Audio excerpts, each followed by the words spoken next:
Alright, hello everyone and welcome back to Danganronpa Trigger Havoc. Last time we found that Chihiro's dead. Yeah, and someone killed her. And we were hanging out with people before that too. And Mondo and Taka became good friends. That too. Anyway, let's continue on because we're doing some investigating. Alright, so let's talk to everyone. Oh yeah, Byakuya wanted us to join him on his investigation. ... She took her time examining Chihiro's corpse. She poked and prodded, going over every inch of the lifeless body. You're a very strange woman, you know? Being able to touch a dead body with absolutely no trouble. She seems to be concentrating pretty hard. It's like she can't even hear us. Yeah, I mean, if you're gonna investigate something, you might as well do it at your full focus surveillance camera. The mastermind must have been watching as Chihiro was killed. They know what's happened, and they're still forcing us to go through with this. Let's talk to Byakuya last week. I feel like we're gonna be teleported out of here. I use this locker room all the time. Now it's become the site of Chihiro's death. But why was she killed in the locker room? Actually, if you think about it, she could have been killed somewhere else, then carried here. She was very light, that is true, but it wouldn't be hard for someone to carry her. Oh, it wouldn't be hard. But still, I still think she came here on her own by choice. What makes you say that? She's been talking a lot lately how she wanted to get stronger. So you're saying she came here to exercise? But according to the Monokuma file, apparently she was killed around 2 in the morning. Would she really have been exercising that late? Perhaps. Hina or myself are usually in the locker room during the day, so she probably was avoiding it then. Avoiding it? Although we invited her to join us more than once, she never showed up. So I can only assume she was trying to avoid us. Instead, she came in to exercise in the middle of the night? However, Perhaps it is difficult for me to imagine she would have come alone. She did want to start exercising, but she specifically mentioned that she couldn't do it by herself. She needed support from others? Oh, she needed support from others. So you're saying she could have come here in the middle of the night to train in secret? But that she would also have come here with someone else. It's a possibility, I think. Sakura's account has been added to the truth bullet section in your handbook. Alright, Mondo, let's see what you gotta say. Dude had a real complex about being weak. You hear give me a second, I need to... You hear Chihiro talk about it, right? All I need to do is get stronger. Yeah, I do remember she said that more than once. Sure did, which I guess explains the trip down here. But did she really need to get stronger so badly? You already mentioned that it would, but she was a girl. After all, most girls aren't all that strong. I don't know, man. Haven't really thought about that stuff. The cause of Chihiro's complex. I can't help wondering what it might be. Mondo's account has been added to the truth bullet section of your handbook. Alright then, can we look at the punching bag? Or let's see what can we look at. Okay, we can look at the, okay, we need to look at this. There's a dumbbell on the floor and this is a bloodstain. There's a bloodstain on the dumbbell. The Monokuma file said a blow to the head with a blunt object is what killed her. Does that mean this dumbbell was the actual murder weapon? that's right. I don't imagine it could have been anything else. Locker room dumbbell has been added to the truth below section of your handbook.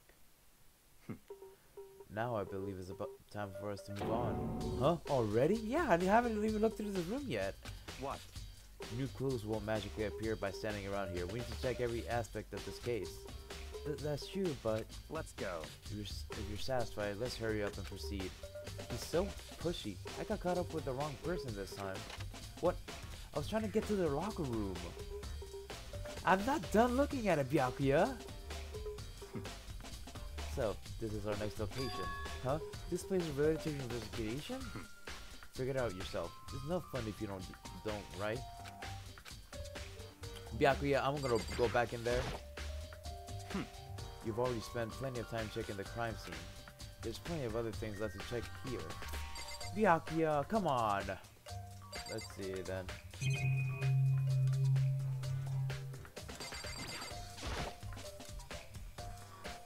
If I remember right, this card reader is meant to work with our handbooks, right?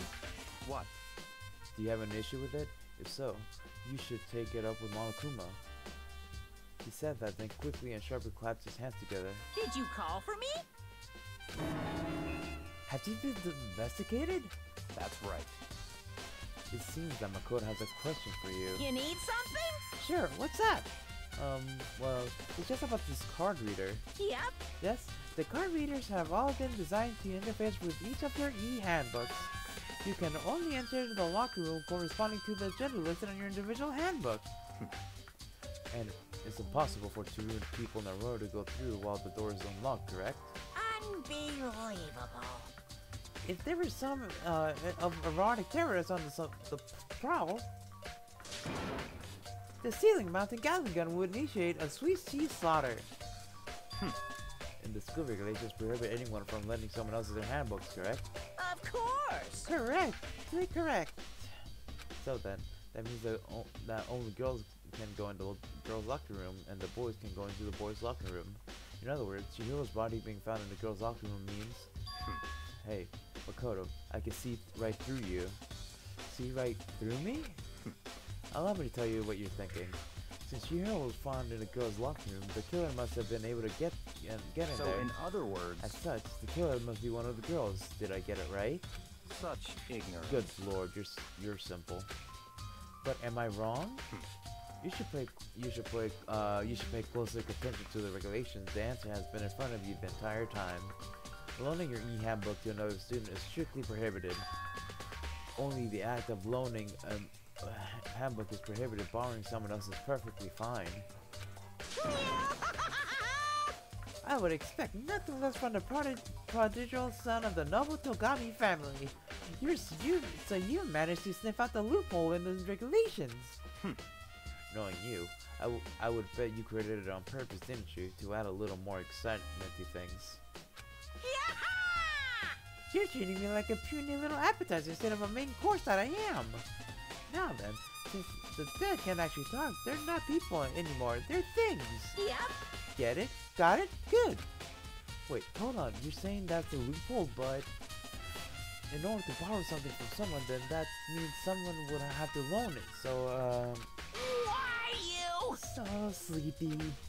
Just listening to you makes me want to pass out, be more like Byakuya and get your poop together. Unbelievable. Or else I'll charge you with a criminal negligence. No more questions, figure the rest on your own damn self. That's fine. Well, I know you are unfortunately lacking the mental faculty, so I'll fill you in myself. Let's head to the main hall. The main hall? They'll help you understand what's going on. Card reader. Okay. We came to the main hall. So what are we looking for here? Does that mean I have to figure it out myself? Okay.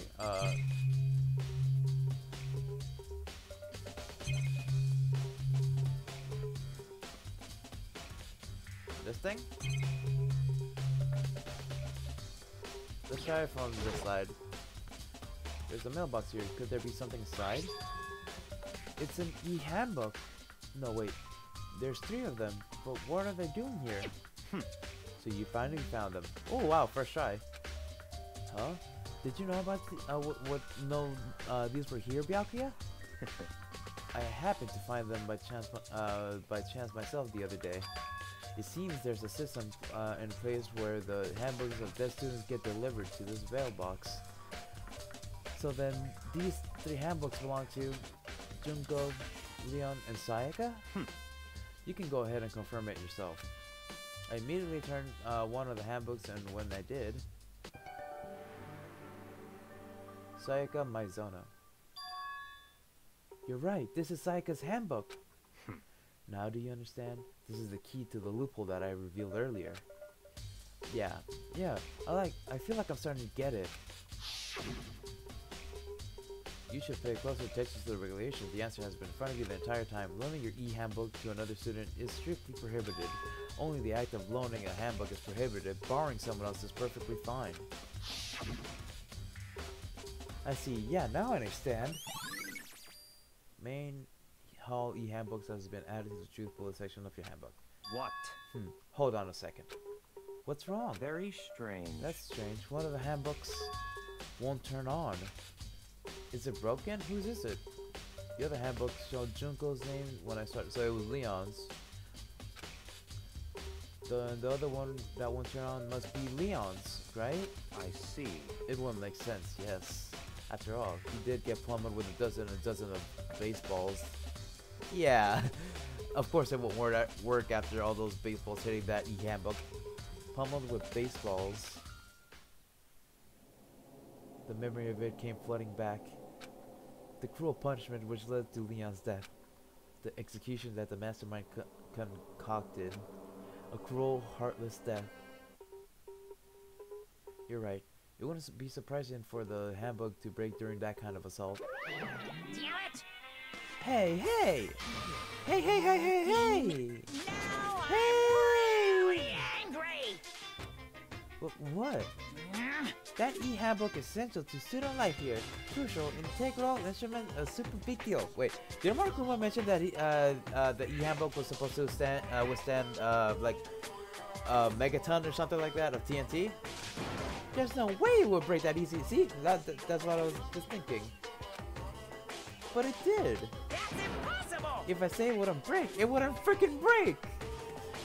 It can withstand up to 10 tons of pressure. And it's waterproof at to 100 meters, okay? I don't care how many baseballs you hit it with. It wouldn't do crap. Oh, but even my amazing handbook does have one single weak point. It does? I can't hear you! But it's a secret. I wouldn't want you to go breaking any more handbooks. What? Then Leon must have broken this somehow without realizing what his weakness was, right? Hard to say. You know what I think? I think his handbook isn't actually broken. What? But you might ask, how could that be? Leaving that question hanging in the air, Monokuma disappeared. Then, was it turned off or something? What just happened? Monokuma said it's not broken, but it's an undeniable fact that it's not turning on. That's fine. Well, I don't see any connection to it to the case, so it doesn't matter for now. You think so? Either way, something about it still bothers me. Broken e-handbook has been added to the truth bullet section of your handbook. Okay then, this should be enough to get things rolling. Let's begin our investigation in earnest and track down the true culprit. Yeah, we need to find out who killed Chihiro. To the exact, not quite. Huh? Not quite?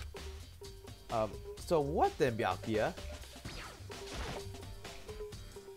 What do you mean by that, Byakuya? To be exact, not quite. Certainly, I want to reveal Chihiro's killer, but more precisely, I want to discover the true identity of Genocide Jack. Then, you really think... You truly believe Genocide Jack is the one who killed Chihiro? Don't make me repeat Absolutely. I have no doubt that Genocide Jack is the culprit in this case. The murderous fiend is Genocide Jack, right? What? There's nobody else it could be. A murderous fiend who kills again and again using the bizarre and brutal method. They're like a ghost, attacking suddenly then slipping away before the police can catch up to them. And that nickname, did the internet give this to this mysterious serial killer? Genocide Jack. They said he's killed thousands of people, but that's gotta be an urban legend. Still, could one of us really be a demented psychotic killer like that? You're not wrong to wonder. But words mean little right now. I have something that will prove it, and I can show you. Okay?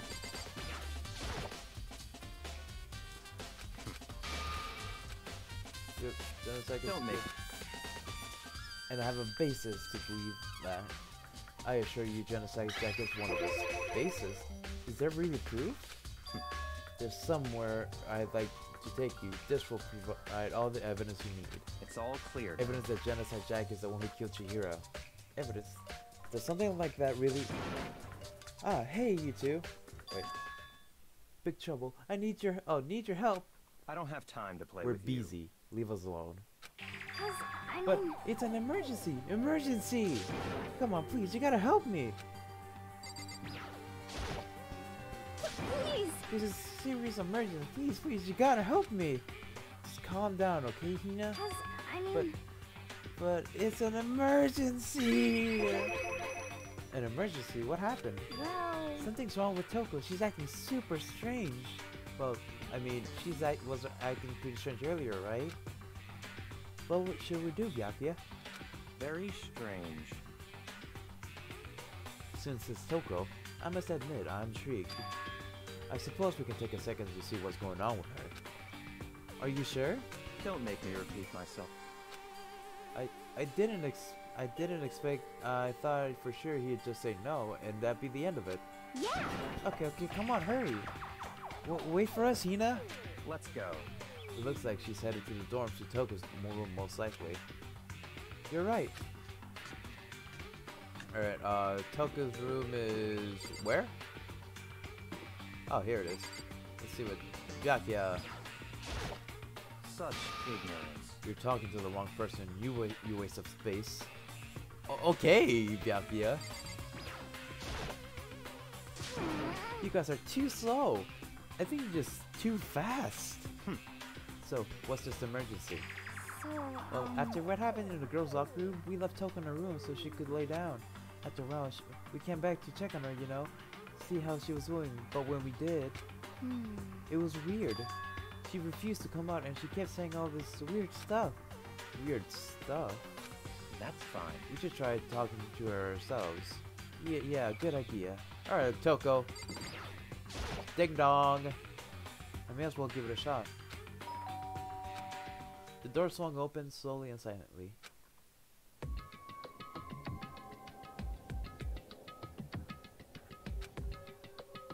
Oh, holy crap! An aura of negativity flowed out from behind the door, forcing a gasp out of me. What? Oh, nothing. It's just that, Hina was really worried about you, holding yourself up in your room. leave me alone. Yeah, sure thing. But, could you open up, just for a second? Won't allow it. Huh? Won't let Genocide Jack have control. And just like that, she slammed the door in my face. What was that? She's been acting like that the whole time, when I rang a little while ago. Maybe Byakuya should try. I'll drive out the killer. To drive out the murderous fiend. It doesn't make any sense, right? I was afraid to leave her alone in there, so I tried to bust down her door. But it felt like something was holding it shut on the other side, so I couldn't even budge it. Why not ask Sakura to do it then? Toko was scared enough to even bar on her door. Does she think the same thing as Byakuya? Does she think the Zero's kill Genocide Jack really murdered Chihiro? Is that why Toko was so scared? But Whatever it is, I'm really worried about her. Isn't there anyone who might be able to persuade her? Maybe Byakuya, because he hasn't tried talking to her. Hey Byakuya, talk to Toko. Hey Byakuya, do you think you could ask her to come out of her room, I mean? That's fine. Sure, whatever. Wow, surprised you didn't say no. Huh? You're gonna talk to her, Byakuya? Wow, I guess you can be nice when you want to. Byakuya stood in front of the door, not making a sound, and pressed the doorbell. After a few moments, "Hey, ugly, open up!" what do you want? Leave me alone, you're all so annoying. Bakula! It's Byakuya. I'm sorry. I couldn't keep up our promise. But don't worry, never again. I won't let Genocide Jack have control ever again. And with that, the door slammed shut. Even Byakuya couldn't pull it off. Wow, that's surprising. Even after what happened when Byakuya was telling her, "Oh, go take a bath," and then Toko was like, "Oh man, he cares." There's nothing else we can do. Let's go back to the investigation. Hold on. Hey, Byakuya, what was Toko talking about just now? Something about a promise? What? Oh, I have no idea. Another one of her delusions, I'm sure. But Stop talking. if I say I don't know, that means I don't know. Just let Hina take care of her. Oh, yeah, okay. I'll let her and keep an eye on her. Let's go. Well then, let's go. Without waiting for a reply, Byakuya sped away. Byakuya? I hurried to catch up. I tried to talk to him several times as we walked, but he didn't even look back, let alone say anything. He just kept on walking towards his destination. Finally, his feet brought him to a stop in front of a certain room. The library? Come on, let's go in.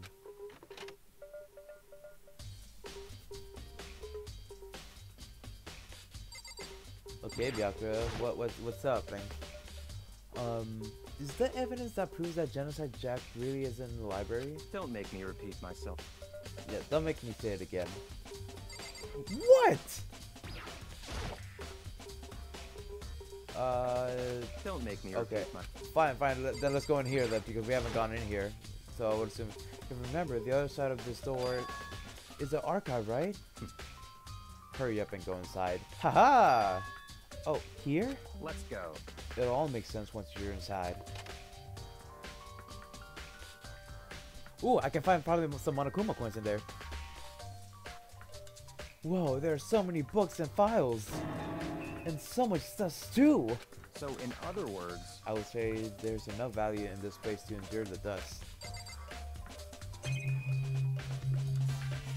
Let's go to the top right corner first. There's a surveillance camera in here. Okay. I'm not gonna talk to Byakuya, I'm gonna investigate this area first. The shelf is stuffed with tight files. Without really thinking, I picked one up at random. Ah, you have a sharp bite indeed. You select that file. Huh? that's right. That's a report of the presidential assassination. The original is kept at the National Library. It won't be disclassified for another 30 years. Are you sure you want to look at it now? There's no telling whose crosshairs you might wind up for peeking at. Without making a sound, I returned the file to the shelf. Okay, Byakuya, I didn't know you were into this kind of stuff. There's so many file steps, so what's all this That's in? enough. Those documents are dangerous. Dangerous? They detail of all the people who control the world from behind the scenes. Dangerous truth for a commoner. You mean like members of a diet or something? No, I mean the ones with real power, the secret council controlling everything from the shadows. If you're ready to disappear for it, then take a look. There are some very interesting people in there. You're just kidding, right? Am I? I'll just let it go for now. Yeah, I think it would be best. I don't want to disappear just for looking at secret info. There's a ton of thick files stuffed onto that bookshelf. If you're thinking of looking through any of them, let me give you a little warning. Those things are filled with graphic, disturbing photos from all kinds of crime scenes. It's the kind of thing any normal person wouldn't ever want to look at. Be careful. Huh? What do you mean? All those files there are investigation reports related to different cold cases. Those are internal documents for police eyes only. They're not the kind of things you expect to leak. Oh. Okay.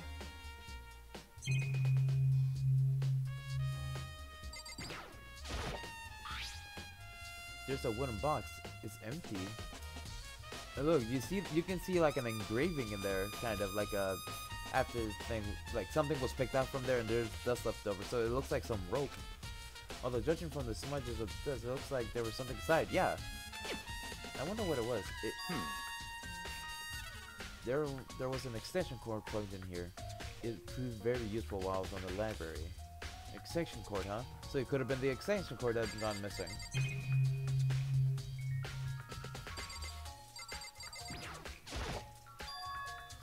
Huh? It's a desk lamp. Oh yeah, is it same one I saw Byakuya using in the library before? What? Do you have a problem with that lamp? It was here before, then I moved it over there. It's too dark over there, so I thought I'd put it into good use. So, are you finally beginning to understand the true splendor of this library? The entire reason I was interested in the library is because of the room was right here. Interesting. It's home to classified government documents, police records, things no ordinary person would ever see. Isn't it magnificent? This can't be for real, right? Such ignorance. That's your guys' problem. Anything doesn't fit into your preconceived reality. You labeled it a lie. Well, it's not that. It's not like I totally refuse to believe it, but I mean, there's just so much. How could anyone have put all this together? I suppose it goes to show just how much Hope's Peak truly wields, or perhaps the mastermind may have wanted to provide us with enough entertainment to keep us from getting bored. It's no use. I can't keep up with all this. It's just too unreal. What's wrong? You still can't believe it? What about you? How can you believe it so easily? Things like that are usually impossible. What do you mean, usually? Usual, normal, ordinary, simple? Those things don't exist anywhere in the real world. If you don't understand what they actually represent, you don't understand the nature of anything. You don't pull your punches, do you? Besides, what you consider usual is based on your common sense, right? But what makes you think your own common sense applies to me at all? The documents gathered here are genuine. I have reviewed them multiple times, so there's no doubt about it. Oh, hold on a second. You're saying you've read all these documents and more than once? But all this has to be like top secret confidential stuff, right? So why? My family has a reading room just like this at our home. Ours is bigger, of course, and not as dusty. Huh? Members of the Togami family have access to any variety of government-related documents. That includes foreign powers as well as domestic. How is that possible? So, in other words, I've already told you there's a secret council that controls the world from the shadows. My family is a member of that council. And I have within all the bloodline that will allow me to one day bend the world to my will. To become such a ruler, I must know all levels of this world backwards and forwards.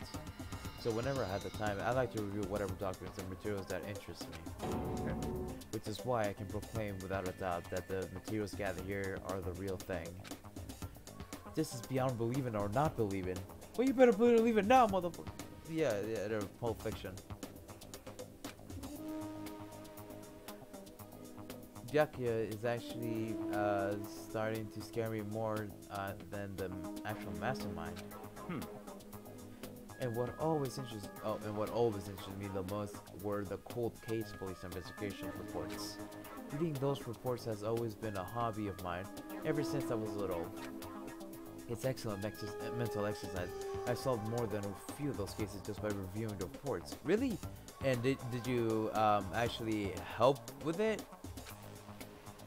And among those reports, one of my recent favorites is the Genocide Jack case. As he talked, Byakuya grabbed a specific file from the shelf. That's right. This is a complete case file. Every single report surrounding the Genocide Jack cases has been compiled in here. Oh, excuse me. Because there are so many, allow me to quickly summarize the main points. To begin, there are two notable characteristics in every Genocide Jack murder. The first characteristic is that every crime scene the word bloodlust is written in the victim's own blood. And the second is that when the victims are murdered, their bodies are suspended in a certain way. Blood is spreading in blood, and the victim's body is suspended. Oh, and that was my close place. It's the exact same word as what happened to Chihiro. Save your surprise. The best part is yet to come. For the second character's sake, where the victims are suspended. The only ones who knew about that particular fact were the members of the police and other higher-ups. By all accounts, nobody in the media ever found out. Huh?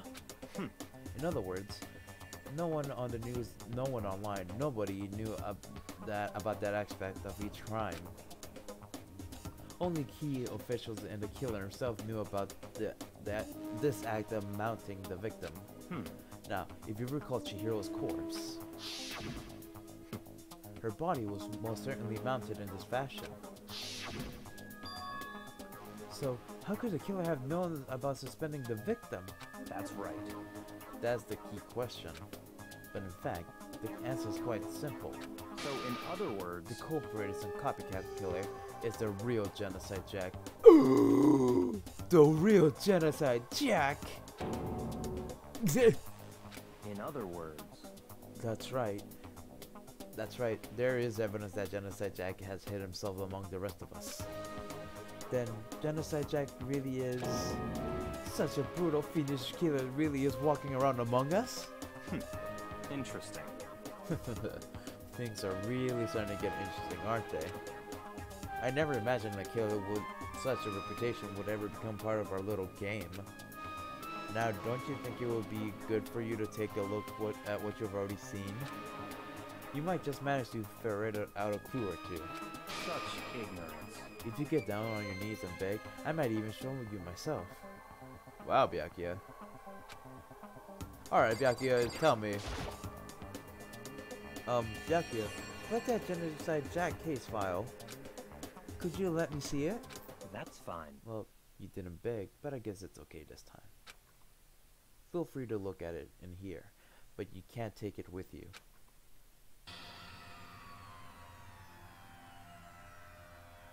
Byakuya handed me the file and I flipped through it with tense, nervous fingers. Suddenly my hand stopped. I had reached the page where photos from the scene of each crime has been collected. Well, let us see! Oh! The names of Genocide Jack's victims ran for several pages. Ken Harada 32, Tetsuhiro Honda 17. Wow, 17-year-old killed. Shoji Gaku 23. Kano Issei 40. 14-year-old? Okay. Takeshi Yoshida 30. Komatsuna Taro Takefumi Gono Uchida Naohisa Takeshi Masamune Yuto Yumejima. There's no end to it. But one thing became perfectly clear as I read. Oh, the killer's countless victims were killed and suspended the exact same way. And the scene of every murder, the word bloodless was left in the victim's own blood. Now, take a look at the next page and you'll find another interesting tidbit. The next page?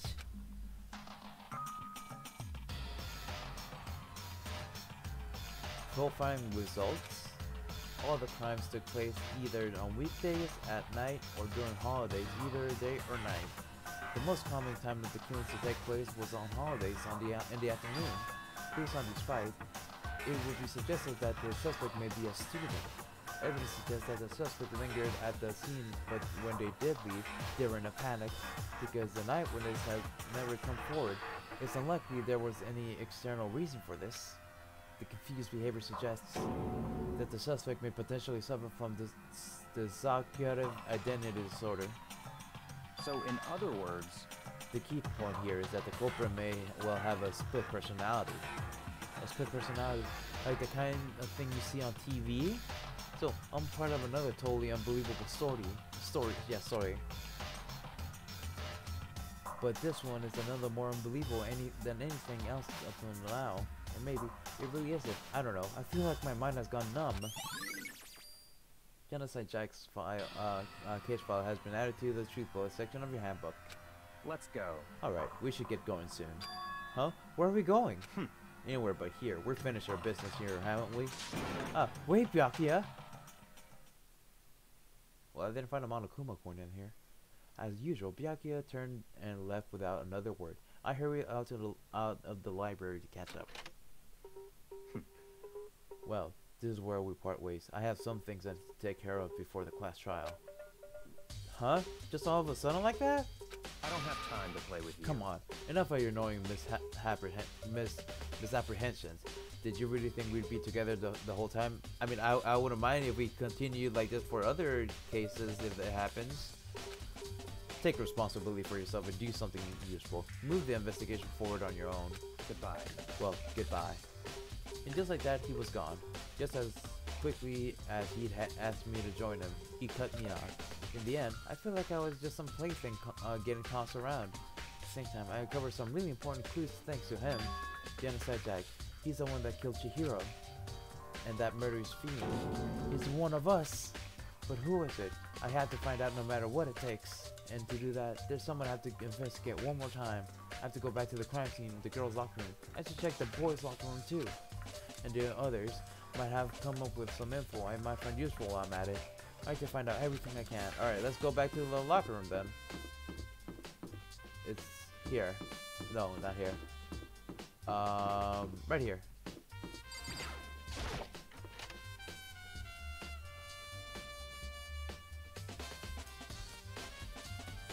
Oh, hey, Hifumi. Da-da-da-da-da! Ding, ding, ding, ding. Hifumi has discovered evidence revealing the identity of the culprit. I feel as if... another stat increase for me. Evidence? What'd you find? I cannot reveal that just yet. That's it. But I'm I sure of guarantee it. but I can guarantee that what I found will steal the killer's breath from his lungs. Are you sure about that? Oh yeah, Ms. Lundenberg said that she witnessed something worthwhile too. Really? What'd she see? Well, She it refused would to tell me. seem... But it's like when the girl bullies the boy, she likes it, right? Right? Okay, so where's Celeste now? The warehouse by the dorms. She was there, but at the same time, not there. What do you mean? What's it gonna be? Alright, let's look in here.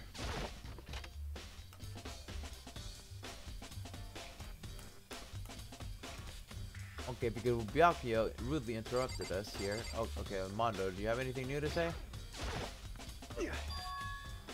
Oh, okay. I'll go. How about you, Kyoko? Hey, Kyoko, have you made any progress on your investigation? Indeed. Generally speaking. However, But I have to get going. I have something I'm related to take care of. Something besides the investigation? What is it? well, Nothing you to worry about. Just concentrate on the murder.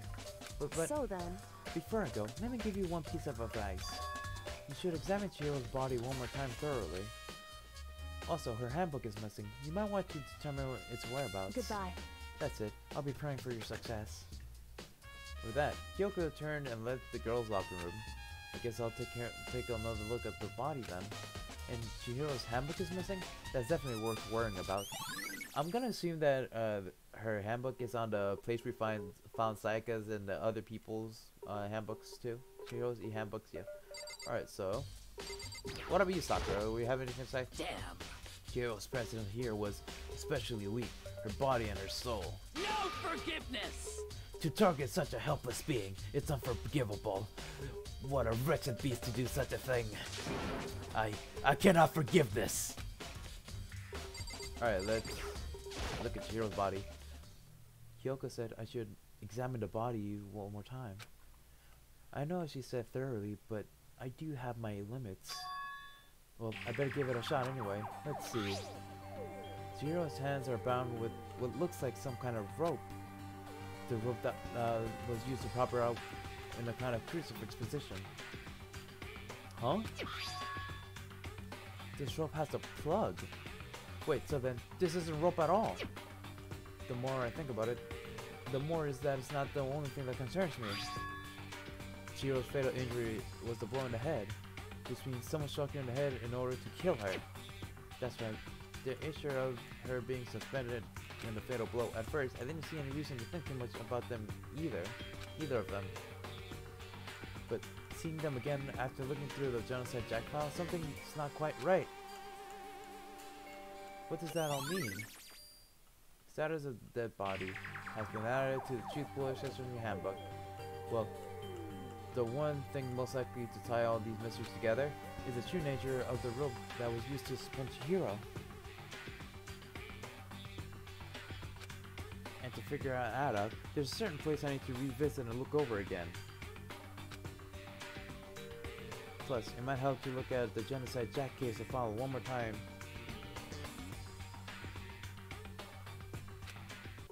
Alright then, I guess we look through Chihiro's body. Oh, we need to look at this bloodstained poster. The bloodstained poster. The blood is the most noteworthy part, but the big breasted swimsuit model is pretty noticeable too. The girls' locker room doesn't seem like that kind of place you find something like this. Okay. And then the blood on the floor. The blood stain on the carpet, it could only have been caused by Chihiro's murder. I think we looked through everything. Oh no, not this part though. This door leads out to the pool. Oh. Then yeah, I think we're done here then. Oh yeah, we can look at Celeste too, because she said she has something to say too. Wait, no. Yeah, we looked at every, yeah. Okay, let's get out of here. What? I feel. That's it.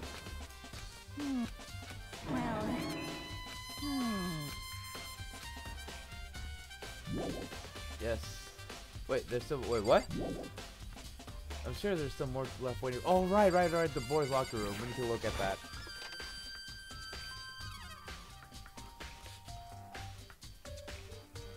Ooh, let's see what we can discover in here.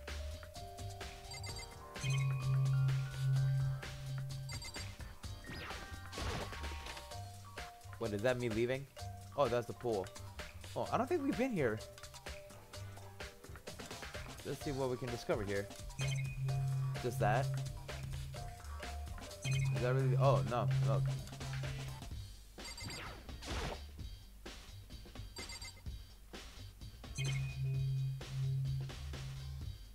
Is that really it?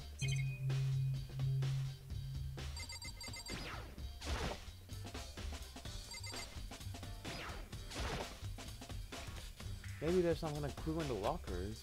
Guess not. Ooh! Did I get like more than one Monokuma coin?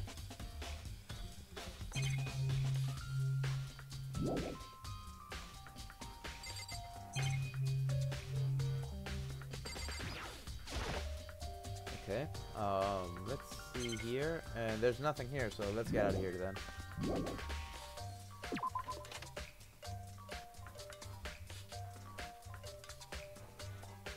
See anything? Okay.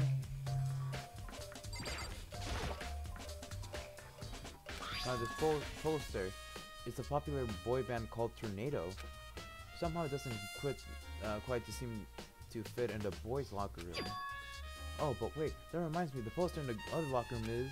That's right, there's definitely something strange about this. The boys' locker room, there's a poster of a popular boy band, and the girls' locker room, there's a poster of a big-breasted swimsuit model. Could the posters have been switched? But if they were, why? What reason would anyone have done? Oh, maybe I should talk to someone who knows a little more about the locker rooms. Who knows about the... Well, I would assume either Sakura, Hina, or... well, I can't talk to Chihiro about it because she's dead. Ooh, like a stain. There's a strange stain on the carpet. What is it? Boys locker room carpet. Okay. This is one of the okay. Yep, he will punish you. Alright, I think that's it. So let's talk to Sakura or And oh well, I'm gonna assume Sakura because she's really the only one there. Oh, Mondo.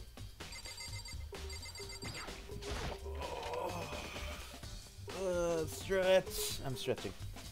Okay. Alright, Sakura.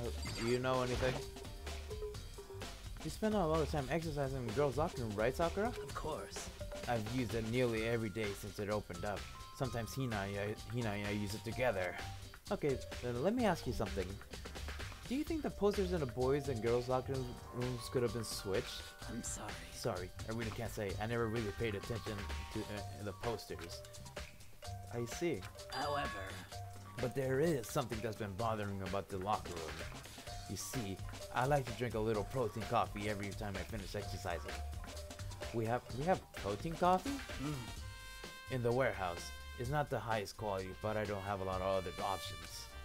I mix protein powder with coffee and down a glass of it after exercising.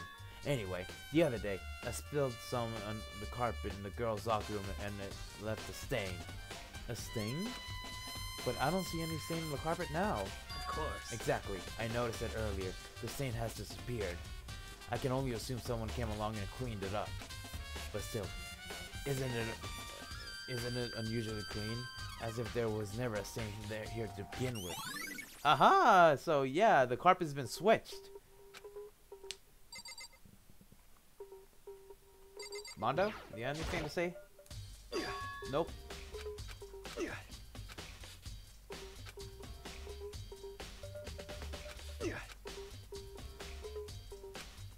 Okay then, I guess we're done in the locker rooms, I guess.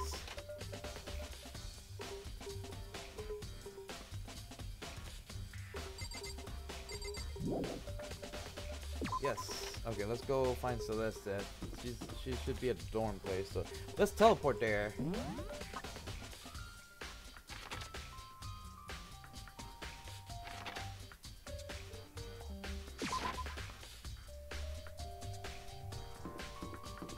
So Celeste was supposed to be here or somewhere. That's what Hifumi said.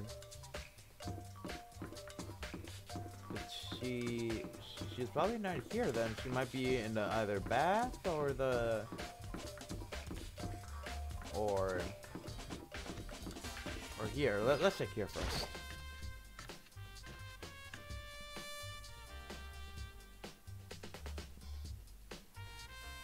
Oh, hey Hina. Oh, Hina, how's Selker doing? Same as before. She won't come out and she just keeps mumbling about something about Genocide Jack. So I just left her there. You left her? My head was all swimmy and I'm getting plenty hungry. My head was all swimmy and I was getting pretty hungry. Yeah. Oh, but don't worry. I'm gonna head back as soon as I'm done eating. Toka's not exactly pleasant, but I'm still worried about her. Speaking of which, what are you eating? Huh? A donut, of course. Of course. There are two things I'm sure God created, outer space and donuts. Really? I bet Chihiro would like to eat more donuts. Maybe that was her one big regret. I should have tried to spend more time with her. Come to think of it, who did spend time? Who did she spend time with? Well. Yeah, she was a little bit strange. Didn't really hang out with the other girls much. It was like she was trying to keep her distance from us. Actually, Sakura said something similar. She said that even though you had invited Chihiro to exercise with you, she always refused. Yeah, totally. Yep, it's true. And it wasn't just us either. It was like she stayed away from all the girls. Was she just shy? I don't know. She talked to the boys all the time. It's not kind of weird to be shy around your own sex, but it's only fine with the opposite sex? Oh wait, maybe. Maybe she was used to guys spoiling her. The law says you can't judge a book by its cover, right? You think so? I never really saw her as the kind of girl. Ali's account, okay. So she's shy around girls but okay around guys. That's strange. Anything in here? Nope, nothing's here.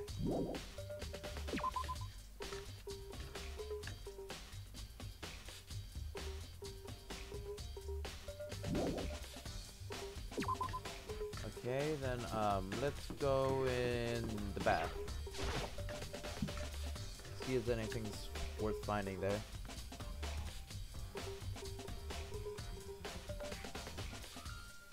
Nothing here. What about in here?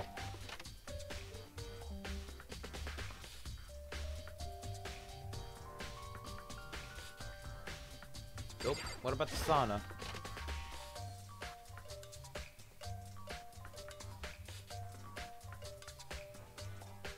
Nope. No one's in here.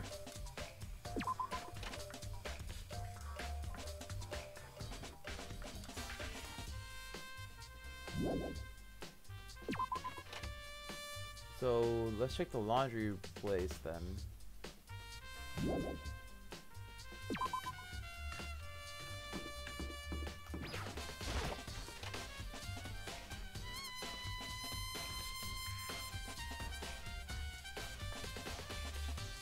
No, she's not in here either then. I would assume she's at Hope's Peak then, because I did not see her around anywhere. Or maybe right here. Probably a chance she might be in here. Probably. Oh, there she. Yep, she's here. Sister, what are you doing here? This warehouse is amazing. It has absolutely everything one might need to live a full life. From food to clothes to towels, there's an endless supply to choose from. I see that, but have you found anything related to the case? Most unfortunate. I knew you were gonna ask me that. I thought talking about the warehouse itself might misdirect you, but I see it was pointless. Then you did find something. Very well, I will tell you, and only you. Actually, Last night, I saw her here. Chihiro was in the warehouse. What, really? indeed. This was right before nighttime. Hmm? What are you doing out this late? Oh, I was just... Are you planning to go exercise, perhaps? What? How did you know? Because I can see a blue track jacket sticking out of that duffel bag you're carrying. Oh, you're right. Thanks. Well, I'd better get going. I'm kind of in a hurry.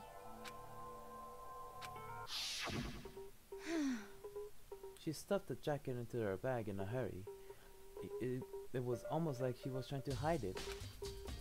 And just like that, she was gone. Yes, indeed. I assumed she was merely stocking up to go exercise in the morning, but it would appear she ignored the nighttime rule and headed directly to the girls' locker room. If she hadn't broken our rule, none of this would ever have happened. You get what you deserve, I suppose.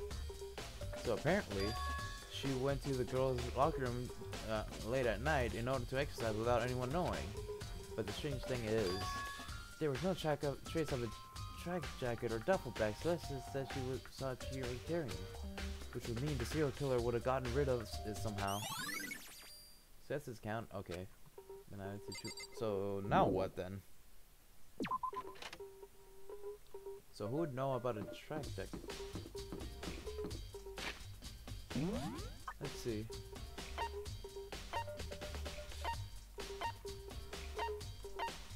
Okay. So we looked through the entire first floor basically, and we looked through these two, but we might have to go back and actually what's it called? Oh right, the Genocide Jack chase. That's what we need to do.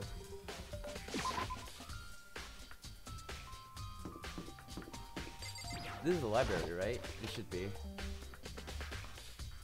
Nope.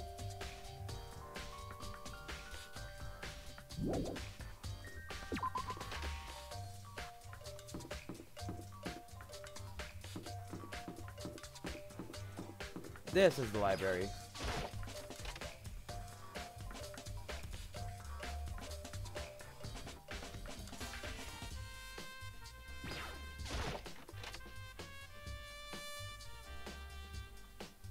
Alright, so which one was the Genocide Jack case? I think it was this one? I want to take another look at the Genocide Jack case file. I know it's around here somewhere. Huh? It's gone? Did someone take it out of the archive? But the only one who would do something like that, I can't think of anyone but Byakuya. Okay, then we're gonna have to find Byakuya then. Byakuya, where are you? I'm gonna assume he's at his dorm. dorm room.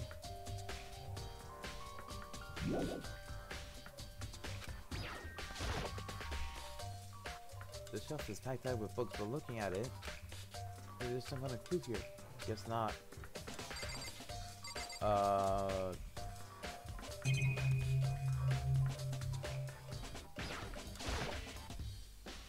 surveillance camera. The mastermind knows so much. Yeah, okay.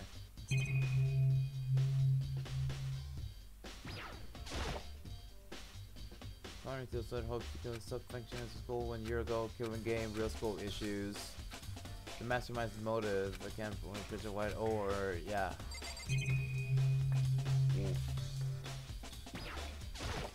No.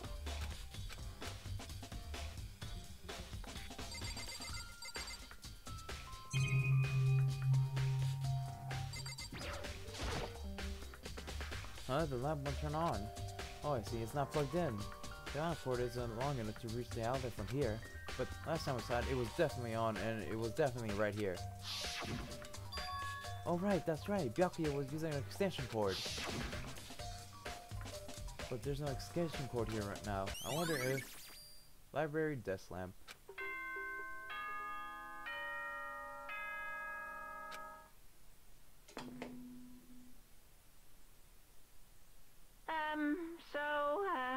I'm getting tired of waiting. Shall we just plunge right in?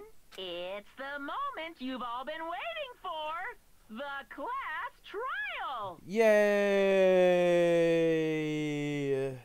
Someone's gonna die. You remember where to meet, right?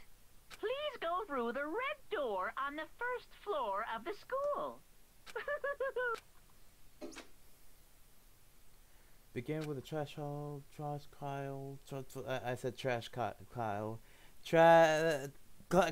Class trial. I couldn't say words. The red door is right. Okay.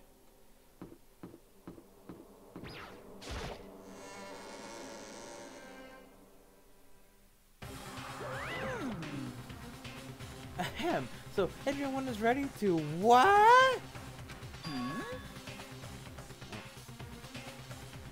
Am I blind or are we missing someone? Yo. Oh yeah, Toko's not here. Ah, and Toko is... You really don't remember? Come on! Kidding, I'm kidding. How could I forget that little nut job? She's a crucial part of this class for the crash trial this time. What are you gonna do? Okie dokie. I'll go ahead and drag her out of here. Kicking and screaming. Just one moment, please. And just like that, he said a few minutes later.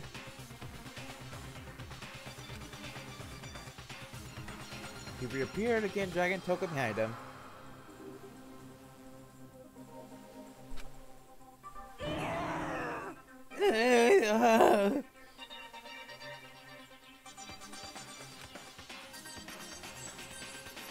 I told him I didn't want to, but he forced me. I can't believe you objectively drag a girl around.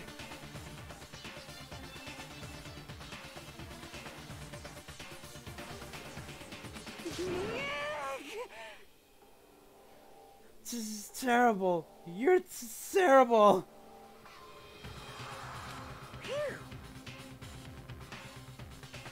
Phew. So now everyone's here, right? Okay then, hustle onto the elevator and let's get the show on the road. I'll see you guys down there. Let's go. So shall we get going? It's time to find out who killed Chihiro. Chihiro Fujisaki.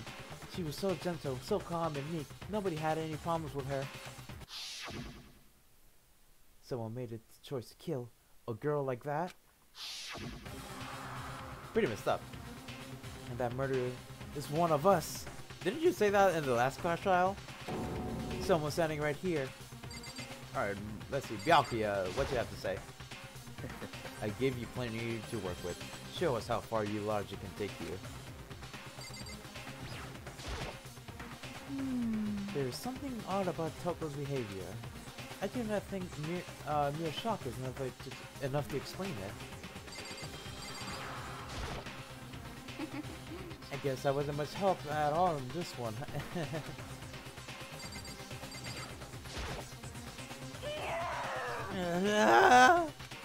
Okay. Mondo? Hey, come on. Fucking Toko, man. What's got her so worked up? Alright, you feel me? How very sad. Miss Fujisaki, I must admit, for being 3D, she was quite remarkable. Of course, just the idea of 3D makes me cringe. Wow. Okay. Alright, Kyok or Taka? I don't know why the killers did this, did what they did, but I'm sure it'll work itself out. Justice always prevails, right, bro? Shall we go? Shall we begin? You ready? We doing this? Well then. I will uncover the villain who performed such heinous, I don't know how to say the word, heinous acts on a weaker individual. We have no choice, right? We have to do this. Yes. I give a small nod and reply. With one last deep breath, I walk towards the elevator on shaking legs. With each step forward, I could feel my heart starting to race faster and faster. And as soon as everyone was on, the elevator began to descend. I couldn't get a handle on my emotions. Couldn't stop speculating. I probably should have saved. The steel box sank with heavy clunking sounds deeper and deeper into the ground. And as we went deeper, the uneasiness in my heart grew bigger and bigger.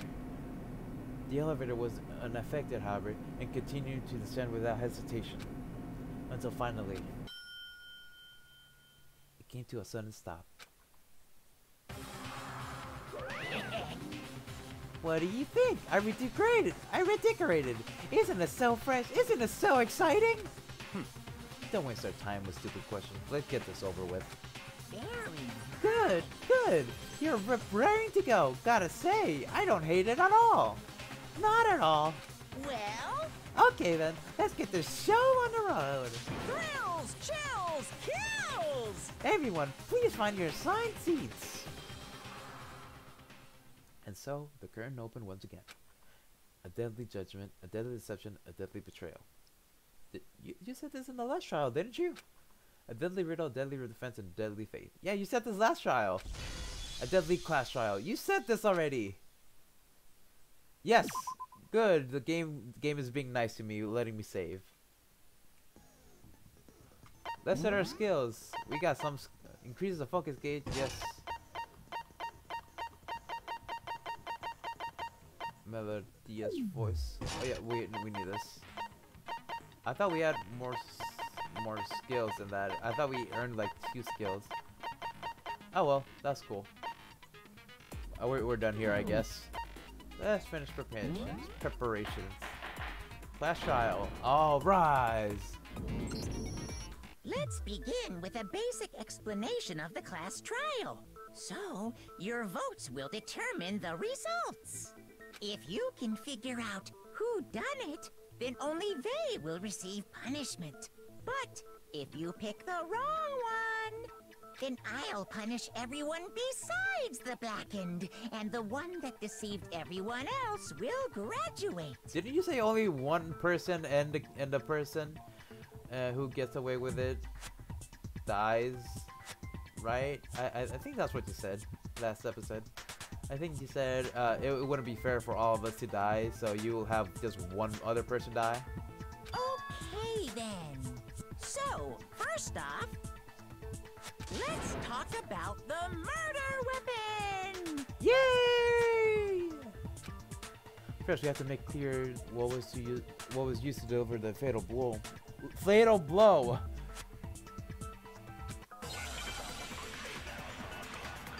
Alright, let's read. Locker room done though. Okay.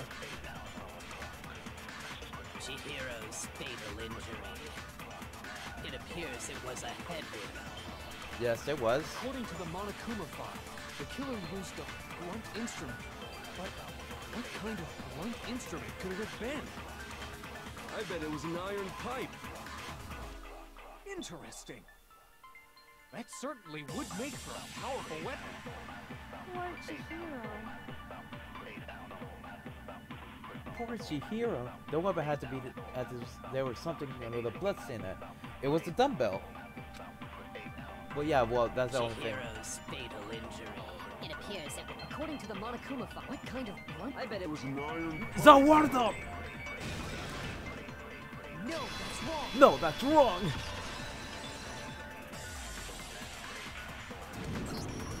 Can we agree that the object that dealt the fatal blow was the dumbbell, found at the scene of the crime? It was covered in blood, and there was nothing else at the scene that could have caused that kind of injury. And the wound on the victim's head is consistent with the shape of the dumbbell. Really? Ugh. Imagine you're shaping the shape of the dumbbell. That was. As far as I'm concerned, there's no mistake and no room for doubt on this one. You looked at her head wound? Yeah. Yay! That's so creepy! Ah, Hifumi. If you don't mind, I will proceed from here. Let's move on to discussion of the culprit. Although, I believe the criminal behind this heinous act is already quite clear. What? For real? Chihiro's killer is the fiendish serial killer, Genocide Jack. Genocide Jack, the fiendish serial killer. Did he really kill Chihiro? A new element has been added to the non-stop debates. Which, sure. For this, okay, white noise. See, this is what I was talking about. So this only appears in the second part. This will determine if I'm actually playing on the easiest difficulty. Basically, what white noise is basically the things that get in your way that will disturb you. And oh yeah, when you get rid of them, then oh man, I need to figure out what was the button to shoot at them. I think it was this. The culprit is Genocide Jack. I'm sure. Okay. Case closed, as far as I'm concerned. But that's impossible. Why? What makes it impossible? Well, I mean, come on. There's just no proof for it. I think so too. Yeah. So, speaking of Genocide Jack, I don't know who that is. Okay. The thing Byakuya showed me in the archive, one look at that and anyone would be convinced. It shows that this was the work of Genocide Jack. The culprit is Genocide Jack. Seriously? I'm sure. Case closed, as far as I'm concerned. It's Genocide Jack? But that's impossible. That's right. Why? What makes it impossible? Well, I mean, come on. There's just no proof for it. Zawardo! No, that's wrong.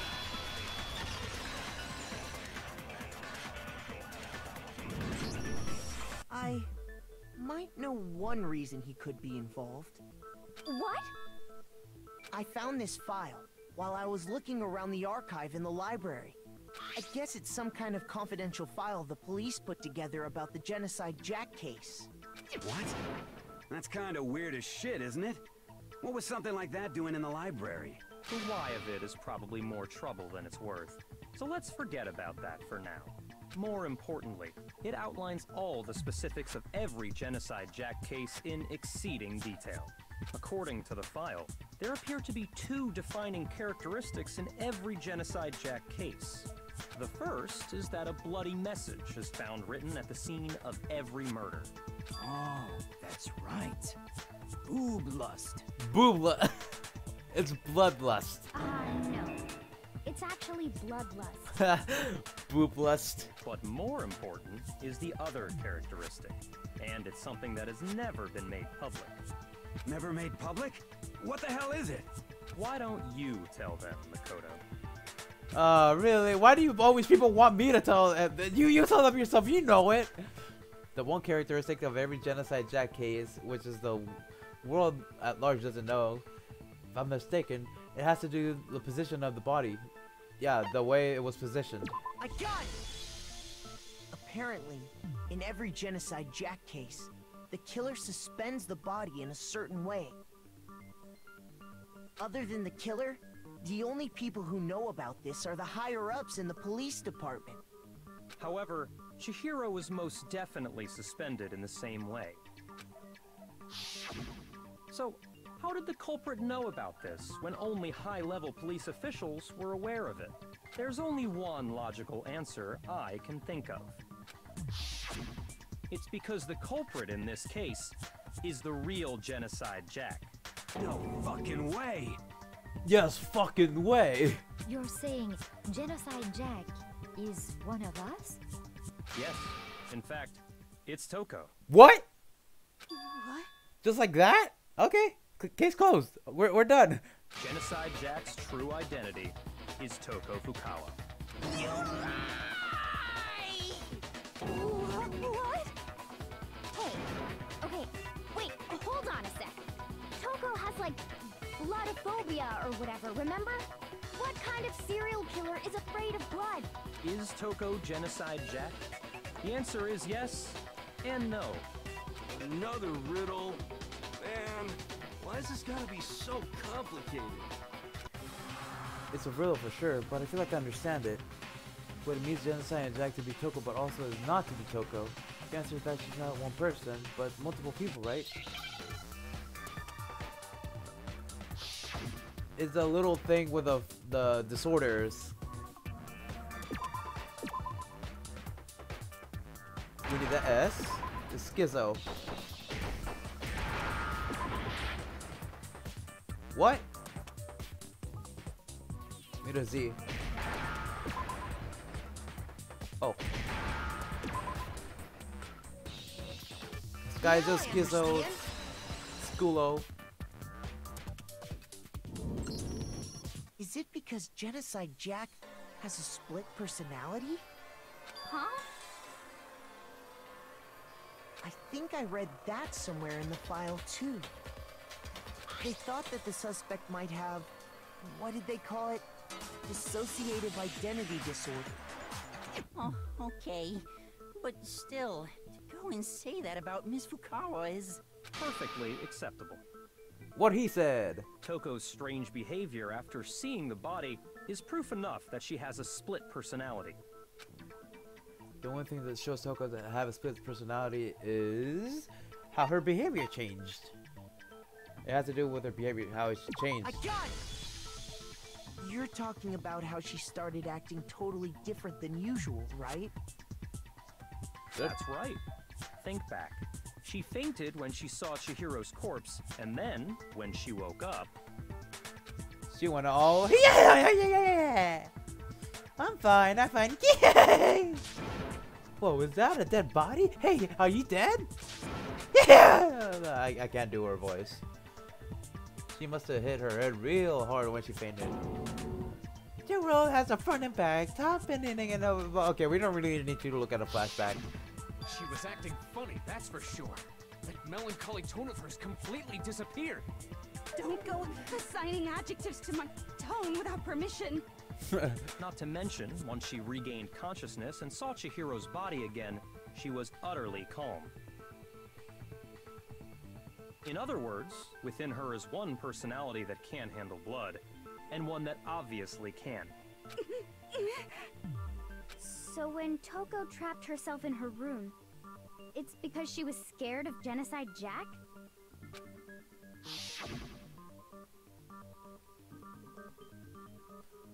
Yeah, I want to let Genocide Jack have control. I'll drive out the killer, drive out the murderous fiend. The reason she locked herself in her room wasn't to keep other people from getting in. It was to keep her other personality from getting out. What? Toko was afraid. Afraid of the murderous fiend inside of her. Of killing even more people. How? Yeah. How can you know all this? I do believe you misunderstood her. What she's trying to say isn't, how can you know all this? No. What she wants to know is, how could you tell them? Huh? Last night, just before Monokuma gave his motive speech, Toko and I had a strange conversation. She told me a most interesting story. She said a murderous fiend lived within her, and she was afraid it could appear and attack at any time. And that trepidation is what's caused her to have such a bleak attitude. Isn't that right, Toko? This is all a lie. Right, Toko? You said you wouldn't tell anyone. What? You promised! I can't believe you lied! Well, You it's have Byakuya. only yourself to blame. You came to me with your tragic little story. I didn't ask you to. It's Byakuya. Of course he would. This is the real world, not some romantic fantasy fairy tale.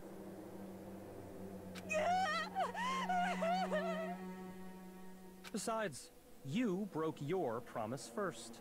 You said that as long as you were here, no matter what, you wouldn't let Genocide Jack kill anyone. But in spite of that promise,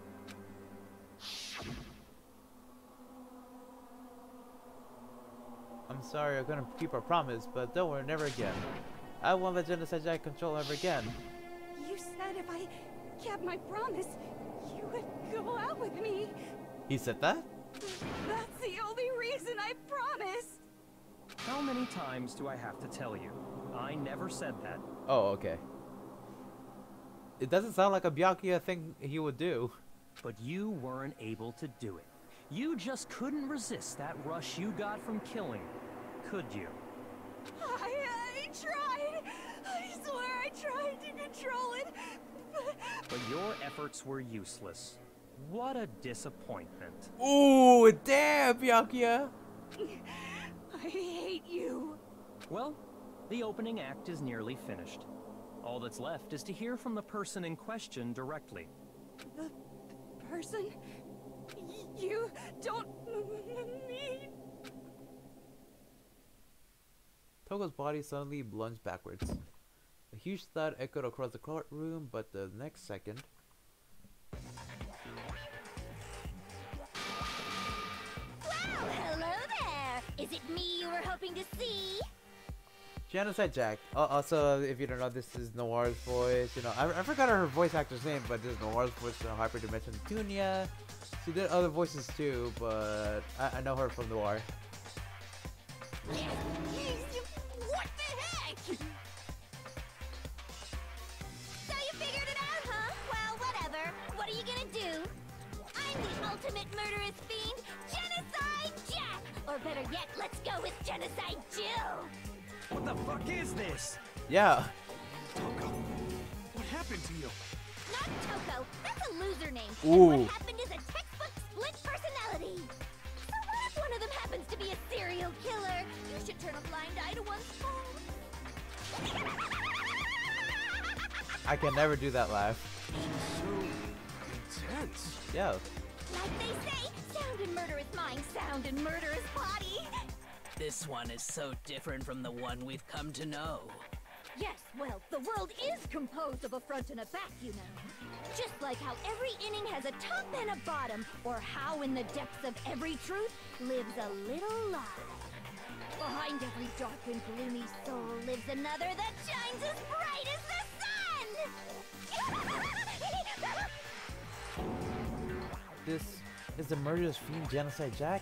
This is beyond insane. Miss Jack, Jill, can I ask you a question? What's up? Some of us think you might be the mastermind behind our entire situation. What are your thoughts on that? Well, I'll tell you, I am the mastermind of all masterminds! Just kidding! Then it's not true? Of course it's not true! How dare you try to link me to that creepazoid? Eh. And another thing, the police and government and society in the outside world are totally powerless. I mean, they just let this idiotic, bloodthirsty maniac go buck wild all over town. Sure, I'm a bloodthirsty maniac, but life is pain, right? To live is to hurt other people. It's a necessary evil if you want to survive. The act of living itself causes pain for everyone. Just kidding again! This should be enough to convince you. This murderous fiend is responsible for Chihiro's death. There's clearly a motive, so there should be no doubt. A motive? Remember what Monokuma told us? If someone didn't murder and graduate within 24 hours, an embarrassing memory or secret would be revealed. Well, let's assume that Toko's secret was about Genocide Jack. If a secret like that came to light, Toko's life would have undoubtedly been forever ruined. So she had a very clear motive to never have that side of herself exposed. Interesting. Very, very, very interesting. But sorry, as much as I hate to admit it, I'm not the culprit. But I cannot imagine anyone other than you could murder someone in such a bizarre fashion. Maybe so, but nevertheless, it's the truth.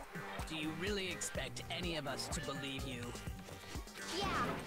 I could never believe a word you say, you monster! Ooh. Maybe she's totally right about that, but there's something still bothering me. She said, I need to get some more details about all this.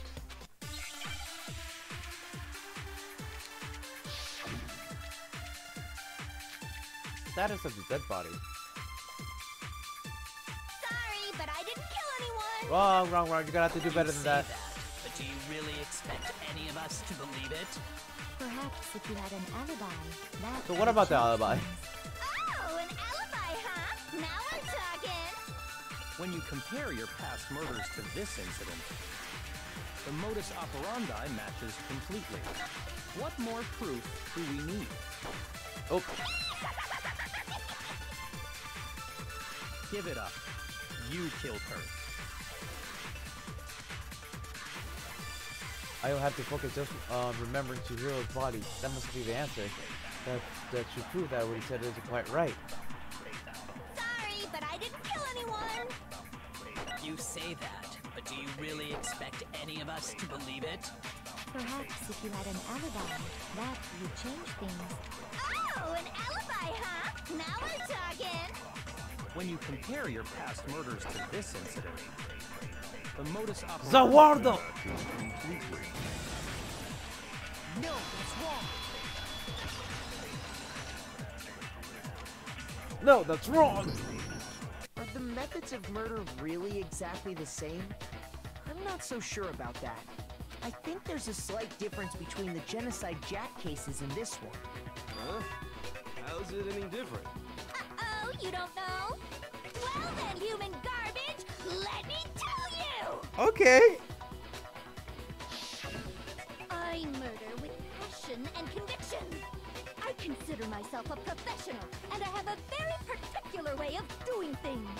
Imagine you go to a fancy Italian restaurant. They're very picky about the noodles, the sauce, everything.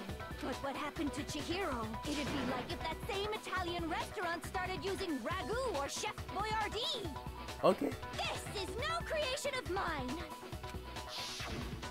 Let me rephrase that, in a way that maybe makes more sense. There are two clear differences between the Genocide Jack cases and this one. There's one clear difference between the murders. The photos from the Genocide Jack case look at the neck and stomach. Here's where you can tell the victim's fatal injury. I got it! Because the way it looks different. For one, the cause of death is different.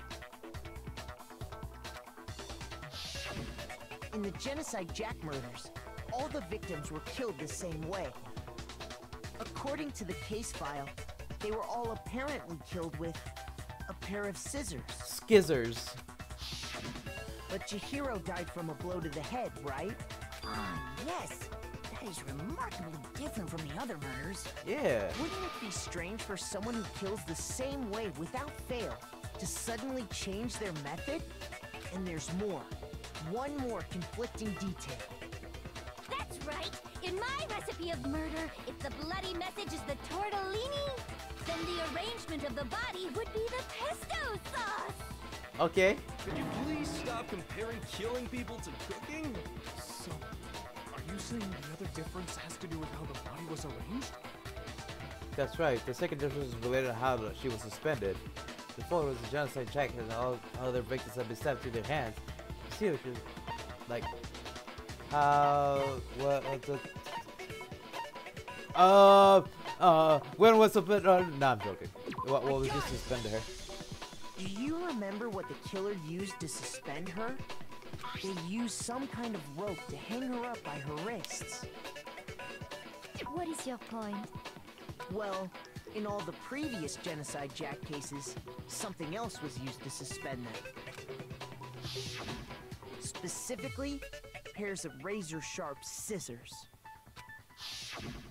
And guess what? I used my own specially designed scissors for the murders and the arrangement. Like I said, I'm a professional, so naturally I'm very picky about the tools I use. And you know what else?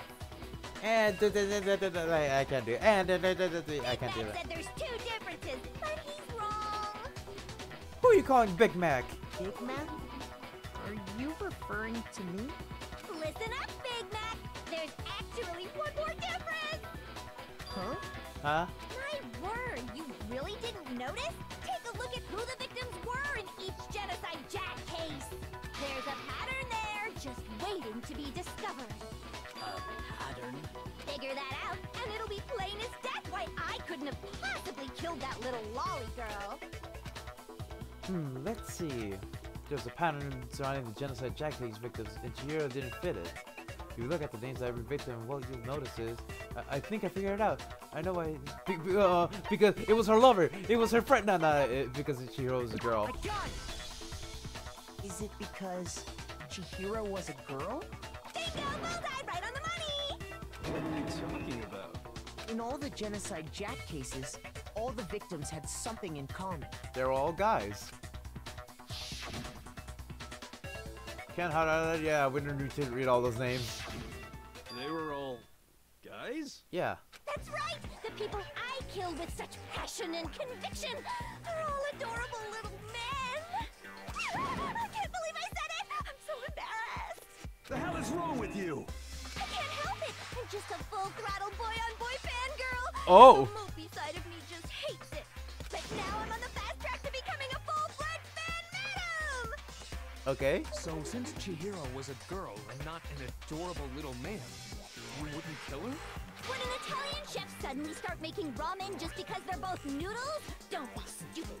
I have too much passion and conviction to cross that line. That's the absolute reality of the one and only. We get it. You've clearly explained your hobby and your philosophy. But that's not all there is to it. It's a different matter entirely. When you're forced to kill in order to survive. Quiet, lowly cur! Lowly Ooh. cur? I would never kill for a reason as petty as mere survival. And if by some fluke I did kill to survive, why would I bother with the message and arrangement? It'd make me the obvious suspect! That does make some amount of sense. Plus, whatever reason I have for killing, I would never leave out my prized scissors. Who would go out of their way to use a big, stupid, heavy dumbbell? Maybe you used the dumbbell because you couldn't find any scissors in the school? Good point. Any scissors? I don't just use any scissors.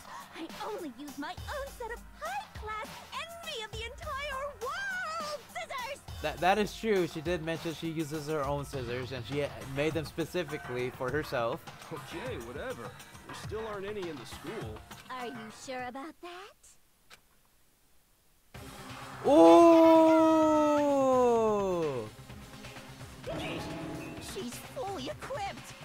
Monokuma, do something! That's right! So I can kill anywhere, anytime.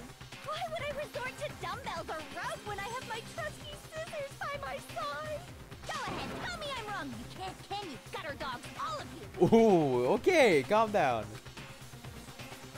Not to mention, I have no clue how to tie a good knot. The rope's totally out of the question anyway.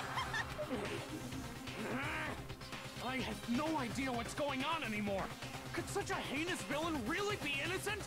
But the body really was suspended, right? And nobody but the police knew about that. Yeah. That's why we figured it had to be the real deal and not some copycat killer or whatever.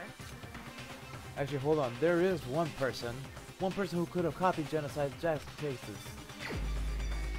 It was Byakuya, because he knew about how they were because he read the thingy. Here's my answer.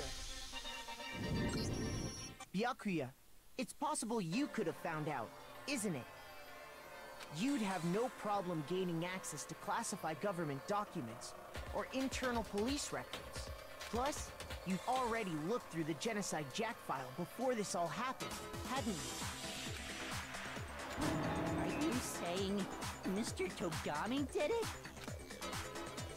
Then, the reason he pushed the theory of Genocide Jack being the killer so hard was because he wanted to pin the crime on her. So, he rearranged the scene to disguise it and make it look like I put my stamp on it. The adorable glasses man was behind it all. Oh, I'm on fire! Well, Byakuya, what's your response? I see. So now the suspicion falls on me. Then I must ask, when would you say I began acting suspicious? Surely you must have an answer. Looking back and thinking about it now, the way you were acting right before we discovered the body was a little strange.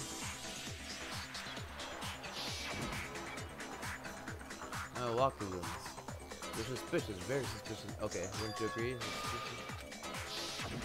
You wanted to go to the girls' locker room right away, right? But since you're a guy... I should have naturally thought of the boys' locker room first. Is that what you want to say? The victim was Chihiro, a girl. Hence why I said we should check the girls' locker room. Nothing strange about that, I'd say. Well, that's you for me. On the contrary, there's something very strange. Okay then, what's so strange about it? Go ahead, share with the rest of the class. There was a clear contradiction of what Byakuya just said. I have to make it clear to everyone. I know I've had been yes! Because I forgot how to play this game. We're going to add something to truth flashback. Left mouth button. Okay. Then you memorize it. Weak spot. Okay. Truth bullet. Truth cylinder. You don't see. Okay. So basically, you're taking other people's arguments and then use them against other people.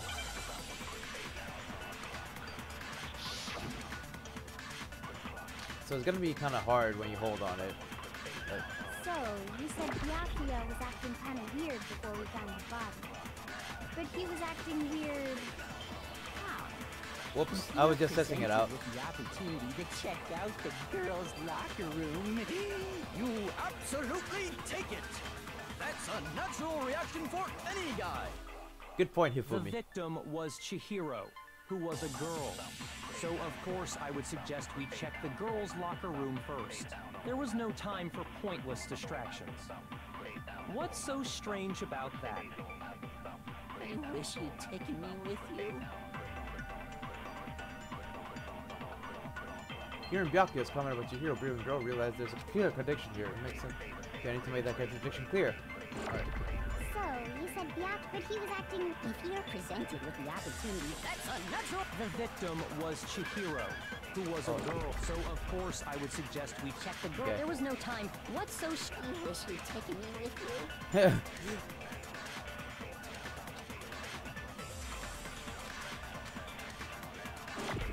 So, Zawardo! Byakuya was acting kind of weird before we found the body.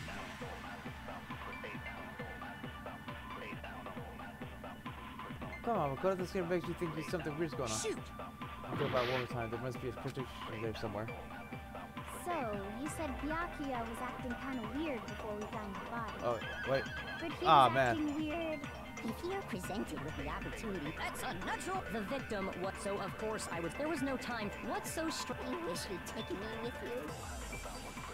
Okay, so it's the other way around then.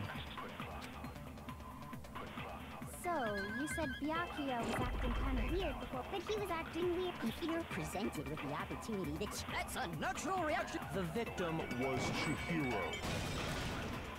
No, that's wrong! I mean, the victim was Chihiro. I'll tell you what's so strange about that.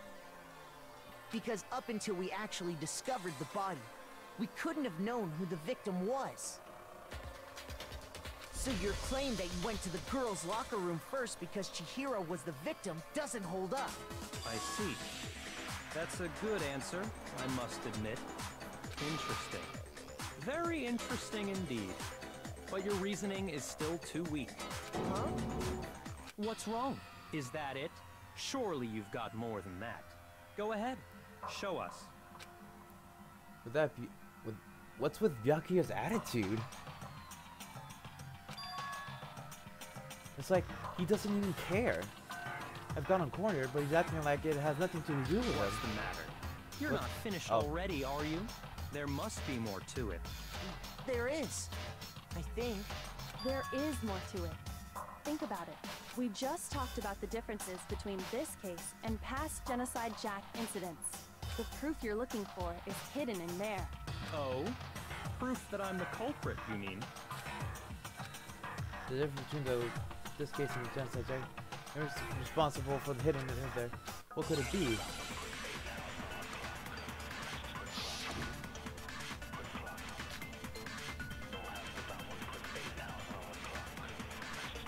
Library dust lamp. What? The difference between the cases? You want me to explain it again? Please explain it. When I want to kill, I use my very own special scissors. And I use those same scissors to arrange the body. But Chihiro was suspended with... It was some kind of rope. Was it not? That's right! It absolutely was! Was it really a rope? Then there must be something very fishy indeed about that rope. Hey, Byakuya, where'd you get it from, huh? I'd never seen that rope before in my life. Then who on earth? Obviously, somebody else must have had it hidden away somewhere. Prove that Byakuya did it is possible, but first, I know that he's bound like it was like rope, but what actually was rope? No, it wasn't. Byakuya didn't use rope. He used a very specific object. What? The difference? You want me to explain when I want to kill, and I use those same... But Chihiro, it was some kind of... That's right! It absolutely was! Then there must be something very fishy indeed about that. Hey, Byakuya, where'd you get it? I'd never seen that rope before in my life. Is that one of them? No, it's wrong.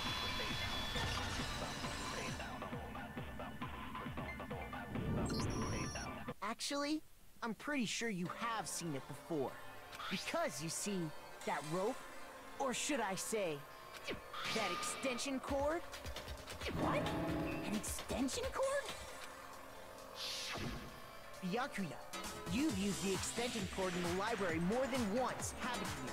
And the same extension cord that was in the library all this time went missing after the murder.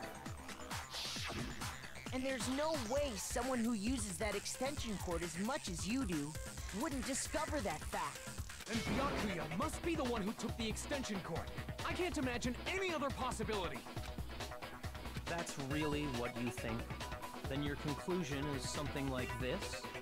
I killed Chihiro in the girls' locker room, then hung her up and wrote that bloody message. I intentionally made it look like Genocide Jack was behind it. Is that about right? He's doing it again. He's totally calm, totally unconcerned, as if he's not even involved. Wait, not even involved? What's wrong? I asked you if you think that's what happened. Hell yes, that's what happened. So that's it, right? Byakuya's the killer. I don't disagree with not disagreeing. He kept calling this a game, right? So he'd be totally willing to do something like this to win. Sorry, but could we hold on just a second? I think we need to talk about this a little more. Huh? Do we really need to? We've already decided who did it. I know, but still, there's something that's still bothering me. Is that right?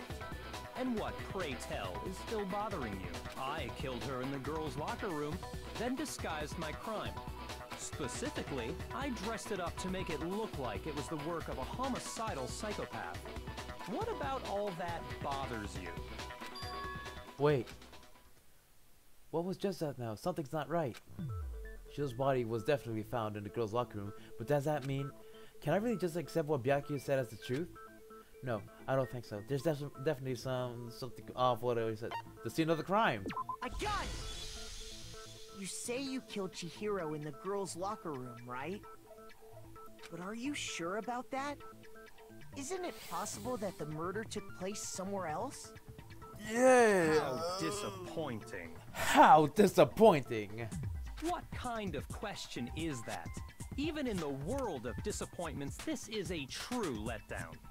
She was found dead in the girls' locker room. There is absolutely no question about that. How could the scene of the crime have been anywhere else? Well, I think it's entirely possible that she was killed somewhere else, then carried there later, along with the rest of the murder scene. The rest of the murder scene? That was awfully specific. Please tell me you have a reason for saying all of that. I believe I do. Hey Byakuya, did I just take you off guard? When the story suddenly moved to the crime scene, Byakuya, who'd been so confident up until now, maybe Byakuya never even realized that the actual scene of the crime could have been somewhere else. Hey, don't just move on without permission! What do you mean she was killed somewhere else? Come on, Makoto. If there's any chance the murder took place somewhere else, let's see the proof. Evidence that shows the murder took place somewhere else. There's something that could have switched between the the posters and the carpet. Posters first. I got it! The proof that she was killed somewhere else is the poster that's hanging in each locker room. Your proof is some posters? The poster in the girls' locker room was a picture of a big-boobed supermodel. But don't you think that's kind of strange? Why would the girls' locker room have a poster like that? I bet those massive jugs of hers were totally fake! Yeah, that's the Meanwhile, point. The boys' locker room had a poster of the super popular boy band Tornado. Again, that doesn't really seem to belong in a boys' locker room. So you're saying that maybe the posters were switched? And there's one other thing I noticed about the locker rooms. You know what I'm talking about, right, Sakura? You're referring to my protein coffee, aren't you? Protein coffee? While I was in the girls' locker room earlier, I spilled some protein coffee on the carpet. But I noticed that after the murder, the stain had been totally scrubbed away. No, it's not that the stain was scrubbed away. It was moved. Yep, showing the carpet stain. I got it! The stain on the girls' locker room carpet wasn't scrubbed away. In fact, I found it on the boys' locker room carpet. That's definitely the stain from my protein coffee. Then, does that mean that the carpets were switched too? But why would anyone do that? To move the murder scene from one locker room to the other. It's certainly plausible, don't you think? I think I know what the killer was trying to do. He was trying to make it look like the girls did it. What? In other words, in order to completely swap the scene of the crime, the blood-stained poster and carpet were moved along with the dead body. By doing this, the killer was able to change the entire room where the murder took place. I can certainly follow your reasoning, but why would the culprit bother doing that? To make it look like the girls did it. Huh? Why would they go through all that trouble of switching the scene of the crime? Actually, an even bigger question. If the murder did take place in the boys' locker room, then how did Chihiro get in the boys' locker room in the first place? To get into the locker rooms, you have to swipe your e-handbook across the card reader device. But Chihiro's handbook should have only allowed her access to the girls' locker room. She had no way to get into the boys' locker room to begin with. No, she did have a way, and I can tell you what it was. What, Hiro? I highly doubt that. Shut up! I'm telling you, I know how she could have done it. Is he right? Could Chihiro have gotten into the boys' locker room somehow?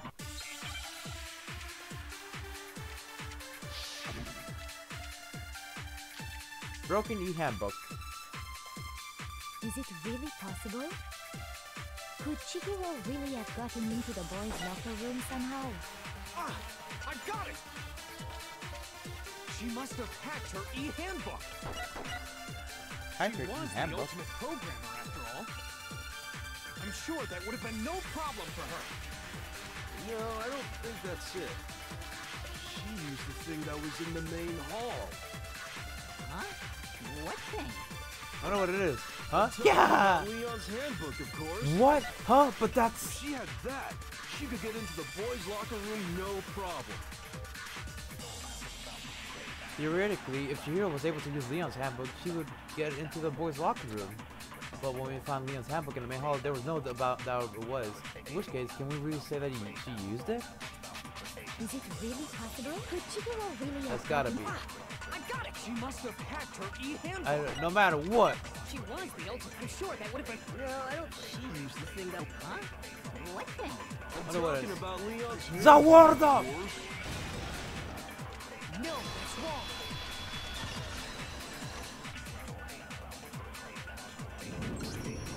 No, I don't think Chihiro used Leon's handbook. Why not? Because Leon's handbook was broken. Oh. Well, then, yeah, I guess that'd be pretty impossible, huh? I am struck silent by how quickly you gave up. Plus, isn't there a regulation against using someone else's handbook? But not borrowing someone else's handbook. Actually, the rule states that loaning your handbook is prohibited. It says nothing about borrowing one. In other words, you could borrow a dead person's handbook all you want, and you'd be safe. Yup, yup, yup. Hit the nail square on the noggin. Of course, if it were broken, that wouldn't make any sense anyway. So then, she must have hacked hers, like I said. She used her ultimate programmer skills and... Psst. You can't fix an e-handbook. The instant you open one up, a security buzzer starts blaring.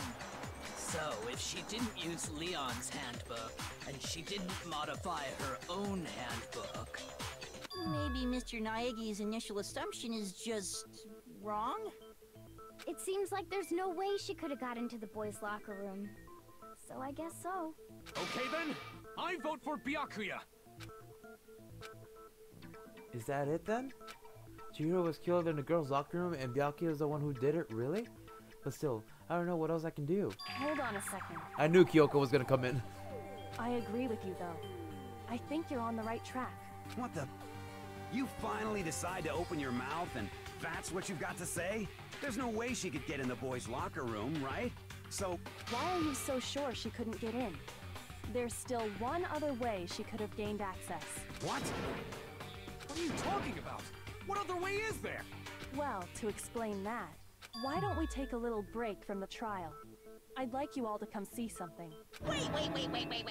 Just what do you think you're doing? Don't worry.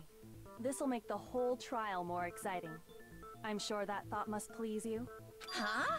It'll make things more exciting? Well, all right then. I declare an official class trial recess. Okay. For real? Now then, what is it you want to show us? It better not be boring or I'll be very unhappy. Oh, I have no doubt it'll meet your lofty expectations. So, shall we go? So before I even knew what was happening, the class trial had been put to a hold. We headed off with Kyoko in the lead. And where she took us was the locker rooms, I bet. Yep. The girls' locker room? We've already searched this place top to bottom. What are you trying to pull, Missy? I'd like you to examine the victim's body one more time. You want to check it again? Be sure to examine the entire body very carefully. Take your time. Examine her carefully? Like using our hands? No, wait! It's probably best if I don't run my hands all over a girl's dead body. It's not that I'm creeped out or anything, it's just... based on religious grounds, you know? Very well. I'll do it. But you're a girl. You shouldn't have to touch a dead body. Just let one of the boys do it. No, it's okay. I think Chihiro would rather have a girl examine her. So just leave this to me. Sakura. What is this? Some kind of secret girl-on-girl action? Is that what you two are about? Oh! That's not it at all. Stop screwing around. Okay. Here I go. I'm sorry, Chihiro. Please excuse the intrusion. Putting her hands together in a brief prayer, Sakura then began to quietly examine her body. Be sure to check her entire body, and I believe we will solve this particular mystery. Her entire body? I know you say that, but... What? This is... What is this... What? What is it? Not possible. It's not possible. Sakura's eyes were staring widely at Chihiro's lifeless form. Her massive frame trembled. This girl is what? Is a boy. What?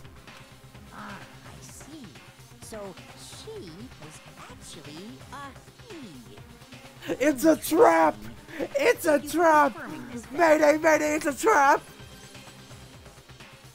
What? I think you and I had the same reaction. You're joking, right? I wouldn't joke about this. It's really true? Chihiro was a guy? Oh, what? You guys didn't know? Heck, I knew that right off the bat. Why didn't you tell us? Chihiro Fujisaki was totally a guy. He was a cross-dresser? Oh, I'm really on fire! I wish I had killed him! So that's what Kyoko wanted to show everyone, huh? Interesting. Yes, that certainly does make things much more exciting. Now let's ride this wave of excitement back to the courtroom and get back to the trial. Okay. I do apologize for keeping you waiting. Now then, let's resume the class trial. We've all just learned of the shocking revelation that Chihiro was actually a boy. Let's pick up from there. Yes, well, I don't know his reason for hiding it, but the fact is, Chihiro was not a girl, but a boy. To think that Chihiro was actually a guy. The thought had never even crossed my mind. And because the victim was male, he would have had no problem gaining access to the boys' locker room. Assuming his handbook did, in fact, list his gender as male, then yes, that would be true. Of course his handbook said he was a boy. He dressed like a girl, but he was a boy through and through. So then, there should be no issue with Makoto's initial assertion.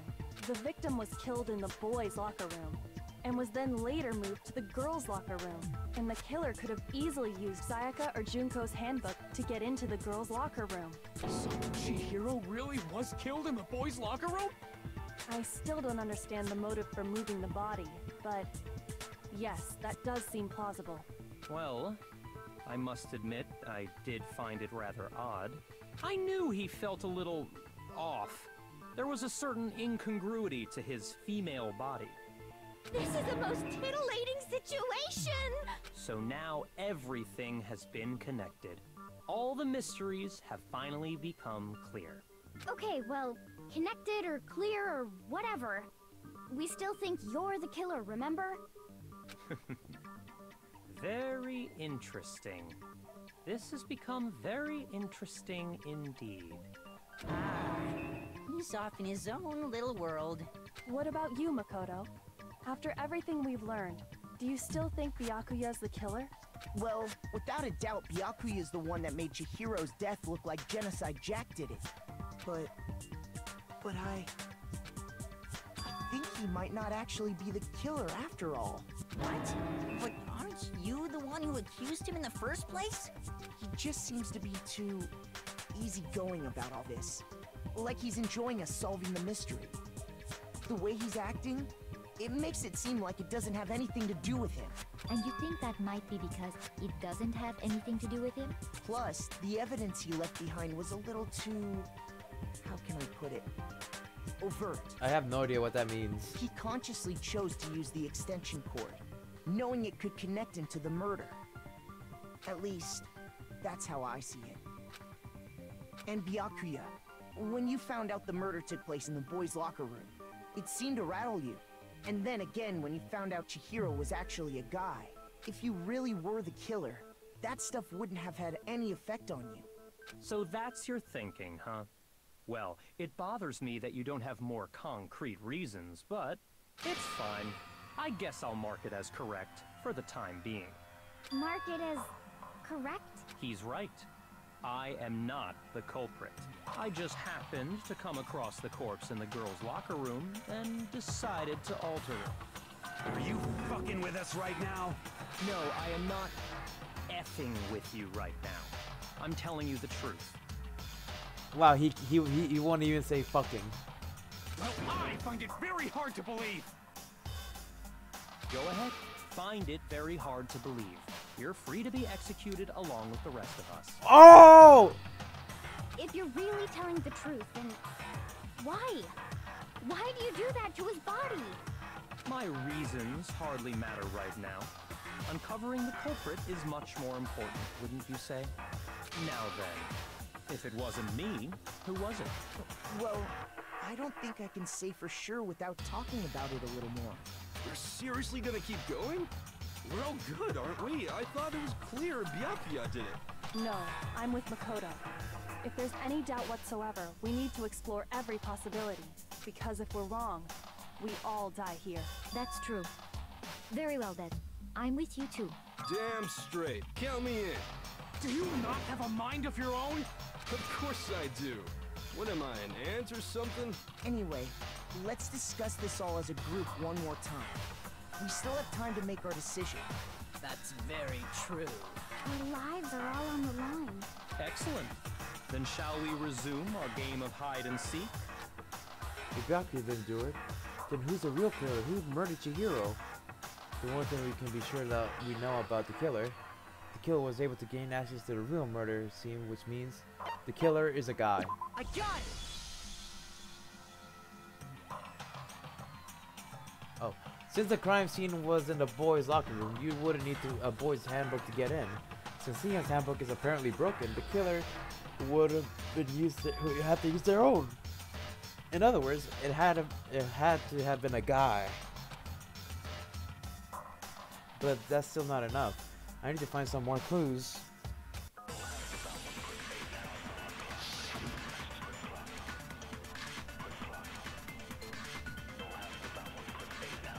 So that's this account. Isn't there a single clue that might lead us to who did it? Well, clues are one thing, but did nobody get a look at the killer? I'm sure if someone saw the killer, they would have said something by now. That's true. Perhaps someone saw the victim at some point. Even that might be enough for now. Yeah. All we need right now is any kind of new info. Yeah! It's over. It's all over. You want to know who saw the victim?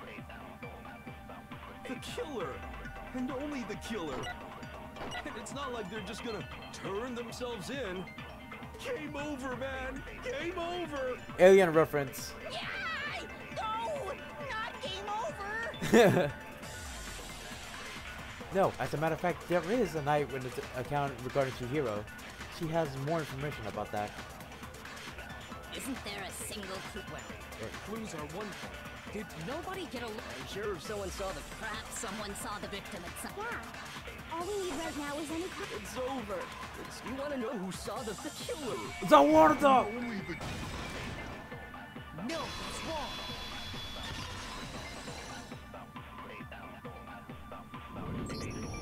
I believe someone else did see the victim before he was murdered. What do you think, Celeste? Oh, Now Celeste. that you mention it, yes. I did see him. Huh? Really? Oh, but I suppose only Makoto knows about this. The rest of you had no idea, did you? That is why you're all making such ugly noises. Whatever! Just hurry up and tell us! It was last night, right before nighttime. I saw Chihiro in the dormitory warehouse. I saw him stuffing a track jacket into a duffel bag, and then, I assume, he headed off to exercise. A track jacket in a duffel bag. But we didn't find anything like that at the murder scene. It seems likely that the culprit destroyed them to get rid of any evidence. And that is when he said something that struck me as rather odd. Well, I better get going. I'm kind of in a hurry. Chihiro told me he was in a hurry, but why would he be in a hurry? Only if someone were waiting for him, I should think. Oh! So, Mr. Fujisaki was on his way to meet with someone, and then they were going to work out together? But Hina and I had invited him to exercise with us plenty of times, and he always declined. Probably because he was afraid you'd find out the secret he was hiding, right? Which means that conversely, he must have trusted whoever he was meeting with very much, enough so that he was willing to risk his secret being revealed. Ooh, what a marvelous friendship! The point is, whoever he met up with is the culprit, right? So we just gotta figure out who it was. But knowing what we know, I can't even guess. No. You already have what you need to make the connection. Huh? You know who the killer is. Seriously? Who is it? Who's the killer? Think back to the track jacket and duffel bag the killer disposed of. Focus on the details of these items, and it should become obvious who was waiting for him. Are you sure about that? John Cena's, are you sure about that? You really think we can figure out who did it based on 2 pieces of evidence that we don't have? What? You want to track down some fingerprints or something? Even if we had the equipment for that, we wouldn't know how to use it. As was noted, the evidence is already gone. There's nothing to get fingerprints from. Maybe, but we can make certain inferences if we just take the time to talk it out. Easy for you to say, but fine. Celeste, did you notice anything special about the bag or jacket? The bag was just a normal duffel bag from the warehouse. All the bags in there are the same, so I can't imagine what would make that one special. Well, if I remember right, there was a decent variety of tracksuits to choose from. Do you think there might be some connection between the culprit and Chihiro's jacket? Perhaps. Let's explore that and talk a bit more about the jacket he took. Does Chihiro jacket really hold some sort of clue about the killer? Somehow it's really hard to believe.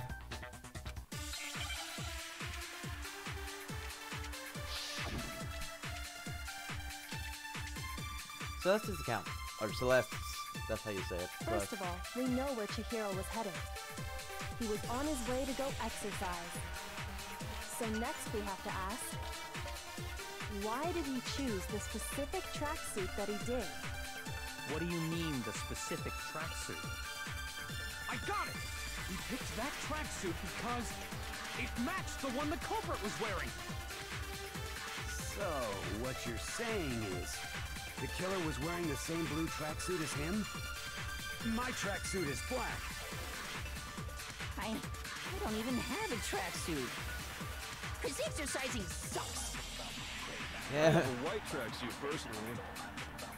I got it from the warehouse, if you must know. Did any of that really help us get any closer to figuring out who the culprit is? No way. Not a chance. You heard him, right? What he just said without even realizing it? He's right. What he just said now is really hard. How did he know something like that? First of all, he was on his way, so next, why did he choose? What do you mean, this? I got it! It matched the one. So, the killer was wearing So what is up? Blue tracksuit. No, that's wrong.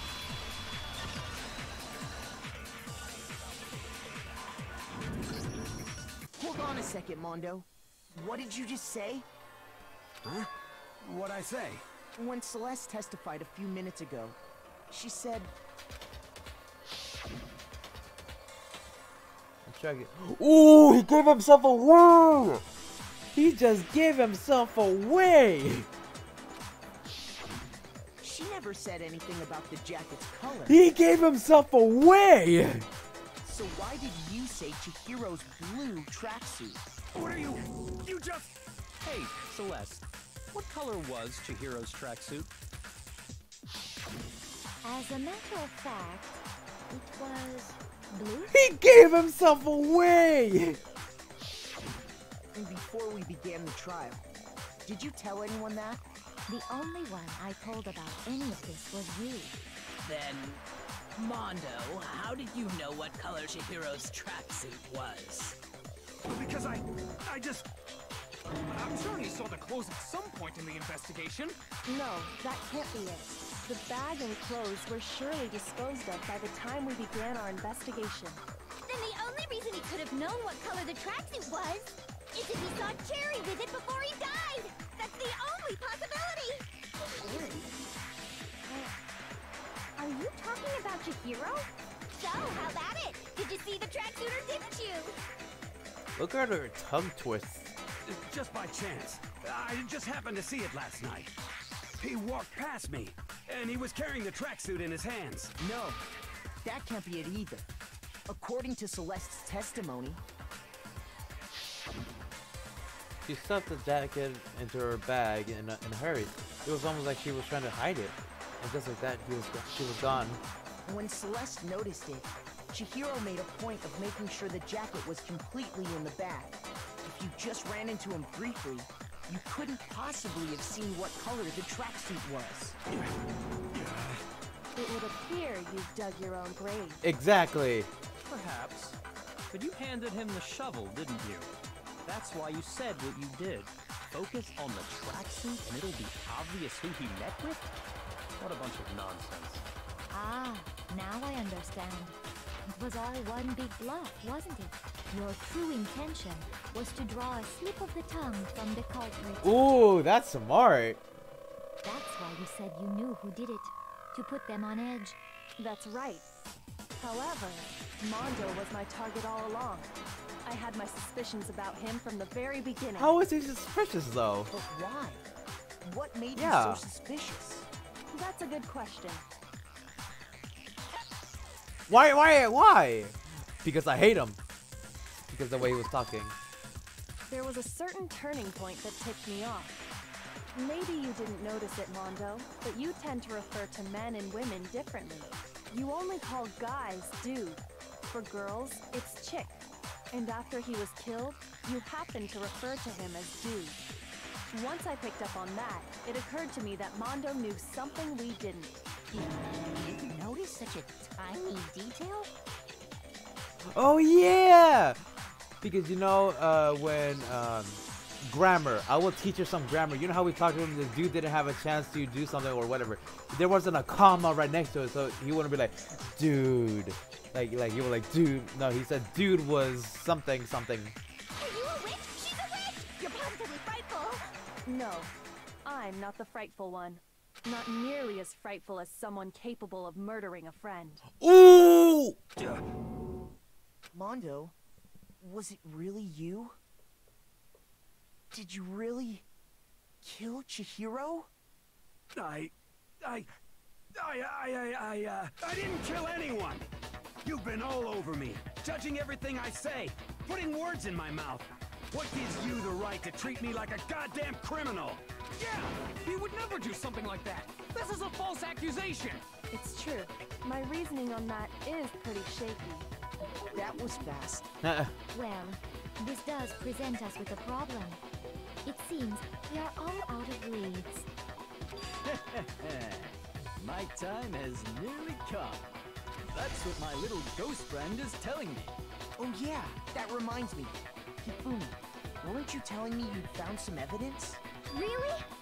What kind of evidence? Actually, you know, now that I'm thinking about it here calmly, it might not be all that relevant. Jeez, does your confidence just get up and walk away? It's fine, man. Just tell us. If you really insist, then... here it is. What do you have there? It happens to be an e-handbook. I found it laying on the ground, so I scooped it up. Found it on the ground, right? Then it must belong to Chihiro. I got it! We know Chihiro's handbook was missing from the scene of the crime, right? For a fact. For a fact indeed. I was totally sure I'd found it. Then it must hold some clue about the culprit, right? Well, that's what I was hoping. But it's busted. It won't even turn on. I imagine the culprit broke it to get rid of any evidence. It can't after the break. murder. Monokuma said that earlier. That's odd. I didn't think the handbooks were quite so fragile. You're right. They're not. They're totally waterproof and shock resistant. It would take an awful lot to break one. And yet, this one does appear to be broken, as is Leon's, sitting useless in the main hall. For all your confidence, that is a remarkably high failure rate. Do you think there might be some kind of mystery in there somewhere? How precisely did the handbooks get broken?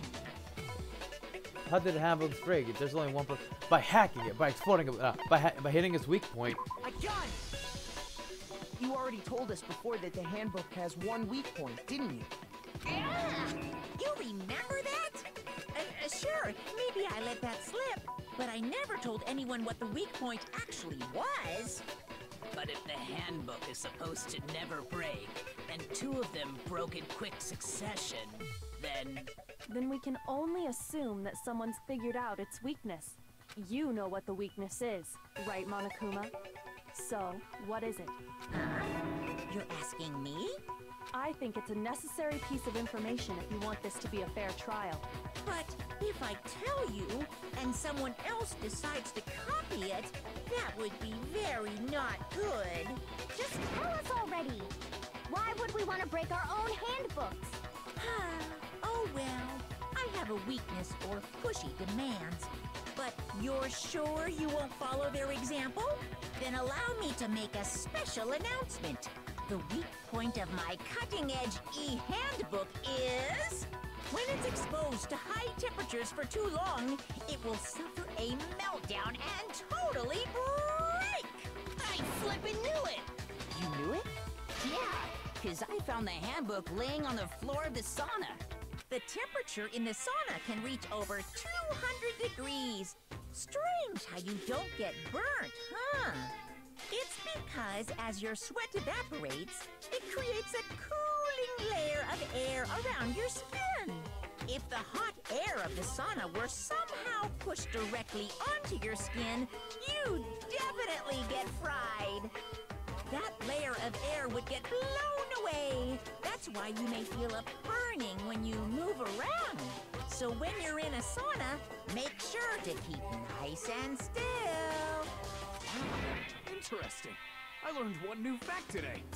That is a mere trifling speck of knowledge. Anyway, if you found the victim's handbook in the sauna, then the killer must have been purposely trying to raise its temperature in order to break it. meaning the culprit somehow knew its weakness. But how'd they find out? Monokuma said he didn't tell anyone, right? Indeed. Quite the mystery. What if they found out by accident? What do you mean by accident? What if the killer took their own handbook into the sauna, not knowing its weakness, and it broke? They'd realize it was broken, of course, and it wouldn't be hard to figure out why. And once they had Chihiro's handbook, they knew they had an easy way to dispose of it. I won't say it's not possible, but who would have done something? I don't know of anyone who took their handbook into the sauna. I might know someone who did. Mondo, because he was in the sauna when he was doing that competition with Taka. Whoa! Seriously? I think the one who may have taken their handbook into the sauna was... Who might have brought their handbook into the sauna? It had to be one of the, who wore their clothes in the sauna. Yeah, that's a big hint right there. It was Mondo, because he didn't take off his clothes at the sauna.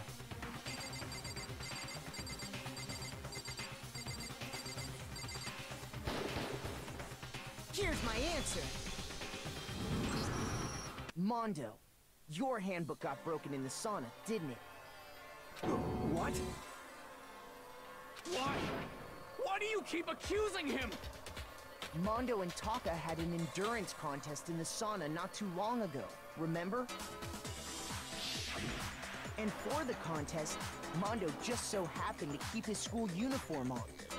But little did he realize, he'd also left his handbook in one of his uniform pockets. And when it was all over, Mondo discovered that taking your handbook into the sauna could easily destroy it. No, wait, hold on. You've got it all wrong. He would never kill. I don't accept this. Show me the proof. The actual solid proof. I mean, I don't want to believe it either, but I found something that proves it beyond a shadow of doubt.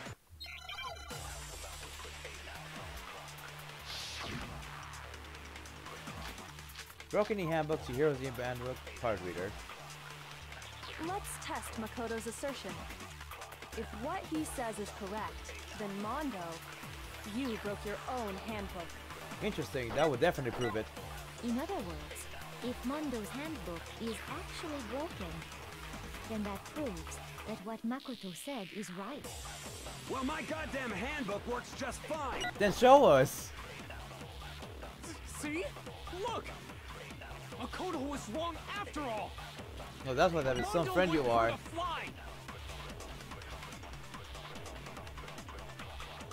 I'm sure Mondo's handbook broke during the sauna showdown. If I can just prove that, then that will show the handbook Mondo has must actually be. Let's test Makoto's assertion. Whoops. If what he says you broke your own handbook. Definitely interesting. In other words, if Mondo's, then that proves. Well, my goddamn handbook works. Zawardo! No, that's wrong.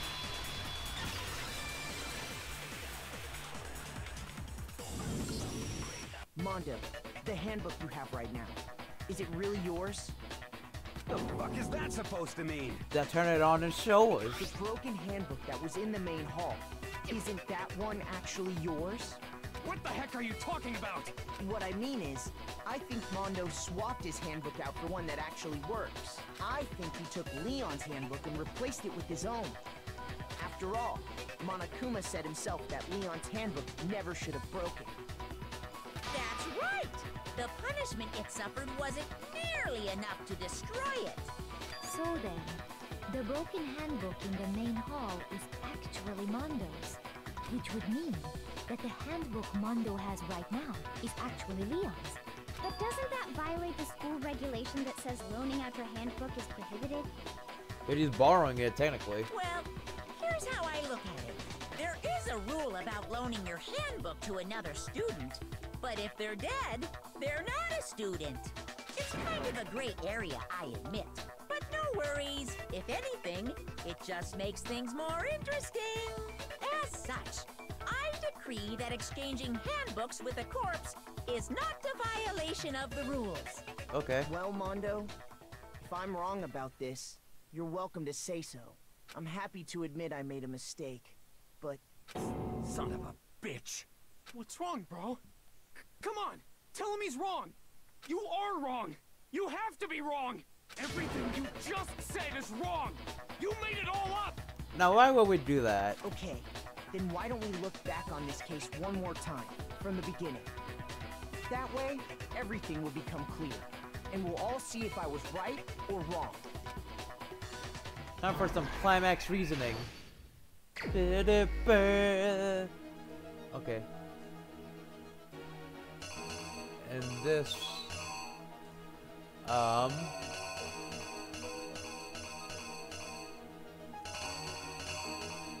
Okay, so it's this one where Chihiro was leaving, and I remember his arrows. And then next was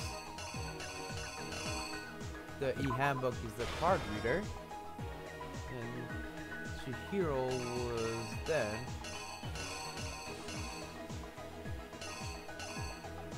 walking into the the locker room, and that's when he saw Mondo. And then this is the part where Mondo was working on the dumbbell. And then that's where he saw the Lang Plus. And then there's the blood poster. And then whoops, I think I may have messed up. Also, if you don't know, I'm actually using a guide for this part because I feel like I'm gonna get this wrong. Okay, so I think this one's the one with the poster. No, not this one. This one right here, am I right? Okay. And this one is which one? Wait. Whoops! I'm getting it all wrong. Gym bag with a tracksuit hanging out. Okay, yeah, I got this wrong. Right here. I don't want to get this part wrong, so I might as well use a guide just to be safe. This is where... Okay, I think I got this part right. Oh, wait. No. This is what I'm... Yep, this one. Alright. Chihiro was walking into the boys' locker room. And also, I got plenty of time to do this, so I'm not worried. Okay, and then...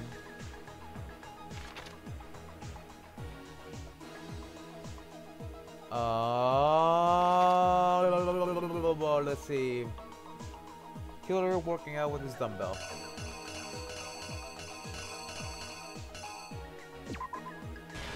And then 5 plus up that.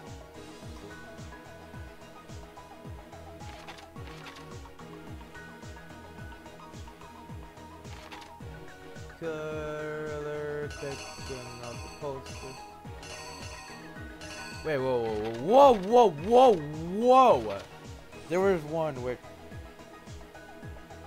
close up the busting poster. What? Huh?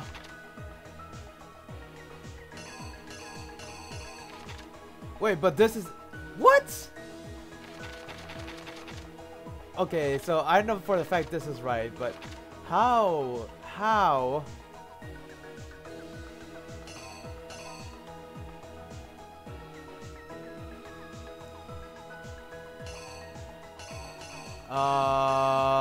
I think I may have messed up in this part because how is this here? Unless I'm actually right about this part. E-handbook being used in a card reader. Yeah.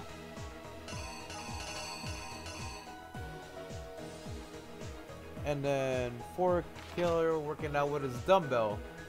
Yeah, it's this one, right? 3 is Hero walking into the boys' locker room. Yeah.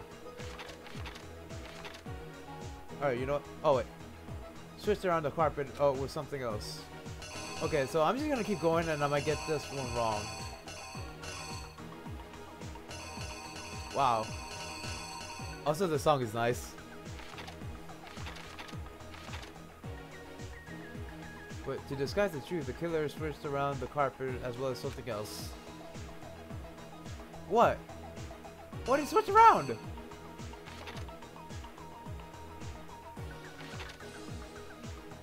Why don't you just give me pictures? It would be better if I use pictures. Okay, good. I can pause this. I need pictures. Give me pictures, please. Or, nah. Oh, also, by the way, I'm doing this for the sake of the Monokuma coins. Okay, just don't worry.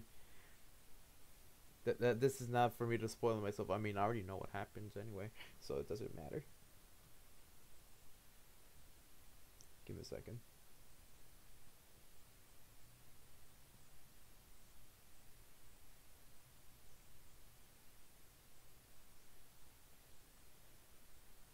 Let's see.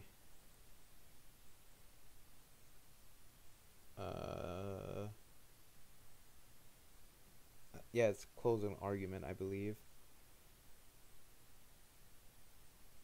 Okay, I guess I'll use a video then. Oh man. Right, so should start at any second now. Okay. Now then, should be okay. So I got the first part right. Let's see. Now the second part. Shouldn't take too long. Okay. So I got one of them wrong. So this is supposed to go here. And then the one where Chihiro was here. was supposed to go in here now, and then next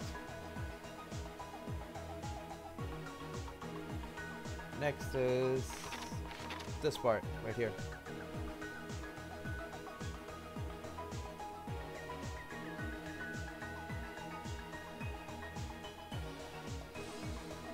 Okay, and then come on, we only have 12 minutes. Will you really be 12 minutes? And this is where he was working with a dumbbell. Oh, well, where did I put that one? Yeah. There you go.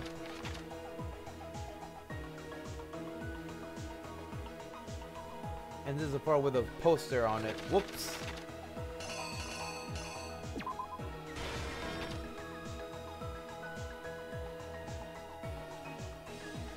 And this one is the part where, yep, he collapsed.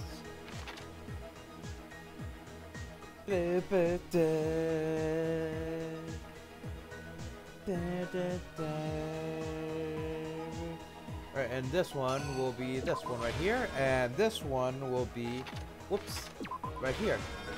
This is where you use the card reader. And this is the one with the, this one right here.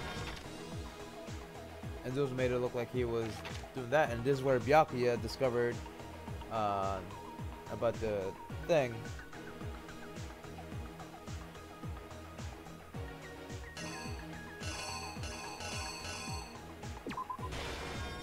Okay, and then next is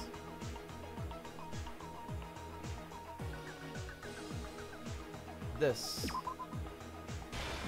So basically, Byakuya tampered with the dead body and make it look like Genocide Jack did it.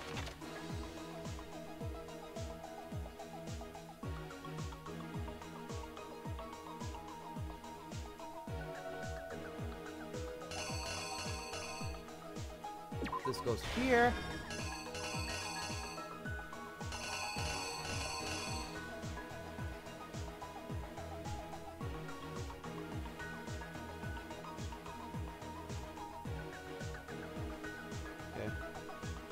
And then, yeah, where did the killer go after they were done? Yeah, this one right here, right here. This is how this killer happened. is you. Okay, we're done now. First, let's take a look back to before the incident. Last night, Celeste saw Chihiro in the warehouse, correct? At the time, she was apparently stuffing something into a duffel bag. That something was a blue tracksuit. You can confirm this, right, Celeste?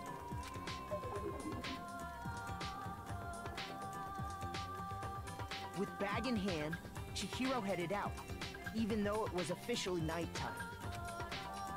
She made her way to the locker room, specifically the boys' locker room. But how could the victim, who was apparently a girl, access the boys' locker room? Simple, which is why he was able to use his own handbook to gain entrance to the boys' locker room. Once inside, he met with someone there, and the person he met was the one who killed him. It seems likely that the killer grabbed the nearby dumbbell, approached the unsuspecting Chihiro, and attacked him. And that's where the bloodstains on the poster and carpeting in the boys' locker room came from.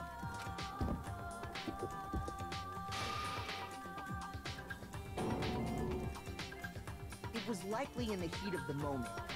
The body was arranged, but the murder itself felt unplanned.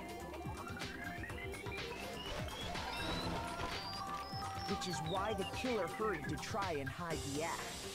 First, pulling up the bloodstained carpet, then removing the bloody poster, and finally carrying the corpse into the girls' locker room. A girl's handbook was necessary to get into the locker room, of course, but this alone doesn't prove that the killer was necessarily a girl. After all, Sayaka and Junko's handbooks had been placed in the main hall. Using one of those, a boy could get into the girls' locker room without much problem. And that's exactly how the killer did it. With the carpet and the poster they brought with them, they got to work. They changed the layout of the boys' and girls' locker room in what you might call a crime scene switch. That could have been the end of things, but no. Byakuya discovered the body and decided to intervene in the situation, making things even more complicated.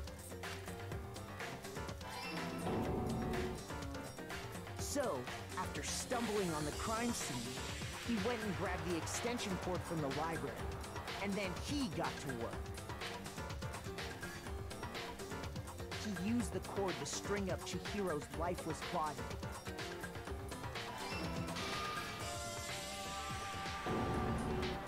Then, using the victim's own blood, he left a grisly message there at the scene of the crime. He wanted to create the illusion that Genocide Jack was responsible for the slaughter. And around the same time that Byakuya was putting together this facade, the killer, having already disposed of Chihiro's bag and other belongings, arrived at the sauna.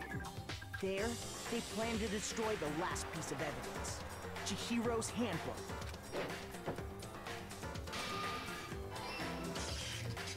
And just as the killer expected, the steamy sauna was enough to ruin the electronic gadget. Somehow, the killer knew that the handbook couldn't stand up to the heat of the sauna. And the reason they knew that is because the sauna had already wrecked their own handbook. And that's how it all played out.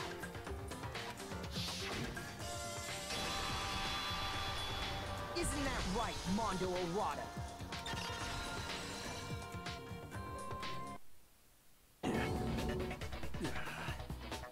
Wait. No. This can't be right. Where's your evidence? Yeah. Where's your evidence? You need evidence. You need proof. Without any proof, you can't pin any of this on him. The evidence that Mondo is really the killer that already revealed itself earlier in the trial. Can you somehow show where Mondo's handbook is right now? Once I do that, everything will become clear. I know the end of the book, I was like, sure. Let's talk about a little bit fever time and nega time. During bullet time, a battle, if you press the space key, a fever time will activate and the tempo will be forced to its max. At this point, even if you push the buttons at random, you won't miss. So if you push those,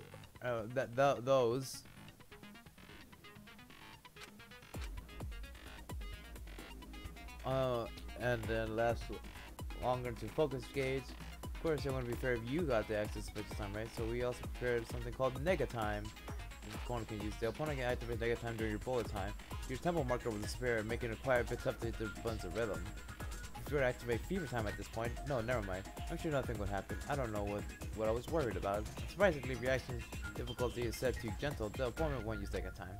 Well then, good luck and have fun. Okay. So I got spaceball now. Show me some evidence. You're wrong. I won't listen. I refute you. False. Show me some evidence. I won't listen. False. I refuse to vote. Show me some evidence. You're wrong. I won't listen. I refute you. False. Show me some evidence. I won't listen. False. You're corrupt. Final strike. Show me some evidence. This should prove it.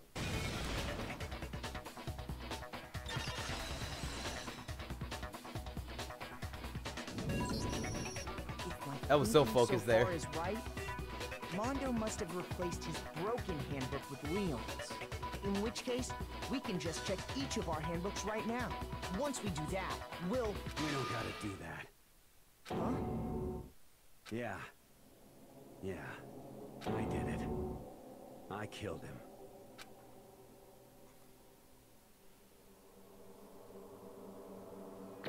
A, A, A, A, A, A, A, A, A, A, A.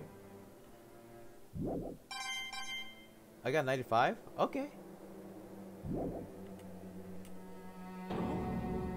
Bro, what are you saying? I got no choice, man. After hearing all that, I gotta just... give up. Go ahead, Monokuma. Get it over with.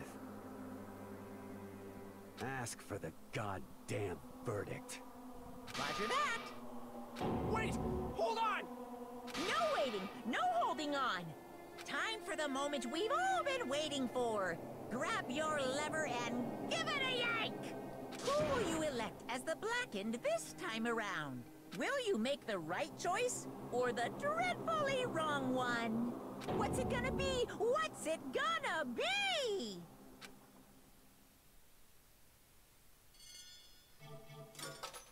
Who is guilty?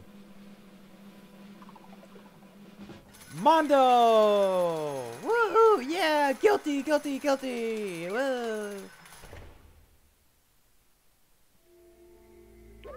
What? Uh-oh! This time looks like you've got it right again. Yes, it is so. The Blackened that killed Chihiro Fujisaki was... Mondo Owada! In case you're wondering, the vote was not unanimous. Kiyotaka chose the wrong answer. You're treading very close to the danger zone, Mr. Ishimaru. You need to be more careful. I refuse to believe it. There's no way. No way he will kill someone. Sorry. Yep. What is this? Why are you apologizing? Why? Why? What? Why? Why did you do it? Now then. Well, it looks like Mondo's taking a vow of silence, so allow me to explain on his behalf. Actually... The story of the murder this time is the sad story of two men. Oh, but for anyone who doesn't really want to hear it, you can hit the control key to fast forward the text. Wow, he really tells you what... Anyway, there was once a young boy, and his name was Chihiro Fujisaki. He had an extreme inferiority complex regarding his own lack of strength. You're so weak even though you're a boy. He heard things like that as long as he could remember, and he couldn't overcome his weakness. On the contrary, he tried to hide and buried himself further and further into that weakness, to take on a fragile form of a petite young girl. He had chosen that as his way out. No, nobody will be able to say anything about even though you're a boy. But no matter how tightly he wrapped himself up in the shell, the inferiority complex had already taken root deep inside of him, and was not so easily weeded out. As it turned out, the shell has completely emptied. Oh. The complex didn't disappear. Instead, it only grew stronger and stronger. Weak. Weak.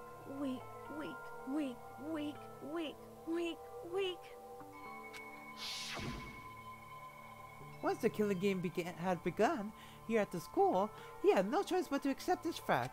After all, this world is survival of the fittest. If you're not strong, you don't survive. And then, the lovely and hateful Monokuma announced the revealing of the embarrassing secrets. Which of course included Chihiro's embarrassing secret, which I was more than willing to divulge. I have no idea what that means either. Even though he dresses like a girl, Chihiro is actually a boy. Hey, And that was something Chihiro couldn't let anyone find out, no matter the cost. It was what was revealed, but in the end, the hardened shell wouldn't crack, the armor would fall away. Without a doubt, those around him would torture him more than ever before. Everyone figured being thrust into such a dilemma must have sent him spiraling into despair. What? And yet... I'm sorry. Sorry, I don't really want to talk about it right. Okay, yeah, become strong so I can tell everyone. Yeah. Annoyingly, he used the threat of discovery to motivate himself to become stronger. That's right. Now's my chance. I want to change. I'm going to get stronger and accept who I am. I'm strong enough so that when someone says, even though you're a boy, it'll be okay. I'll get better. With that thought in the front of his mind, he resolved to take immediate action, and so that day, he made a commitment to begin exercising. He was prepared to retrain his mind and body. But sadly, that would be the first and only chance he would get at it. Hey, When he decided to start exercising, he thought it would be good for someone's help. But he wanted to tell that person his secret first and then ask them to help them from there. And the person he went to? Yeah, that's right. It was me. Yep, it sure was. The biker gang fella had been painfully clear about how important his manly promises were. So Chihiro probably figured that if he confided in Mondo, his honor would make him keep that secret. Plus, Mr. Macho Mondo was a very symbol of a strong man that Chihiro had always aspired to.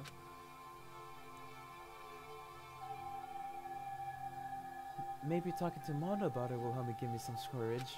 So he went and asked Mondo to help him become strong.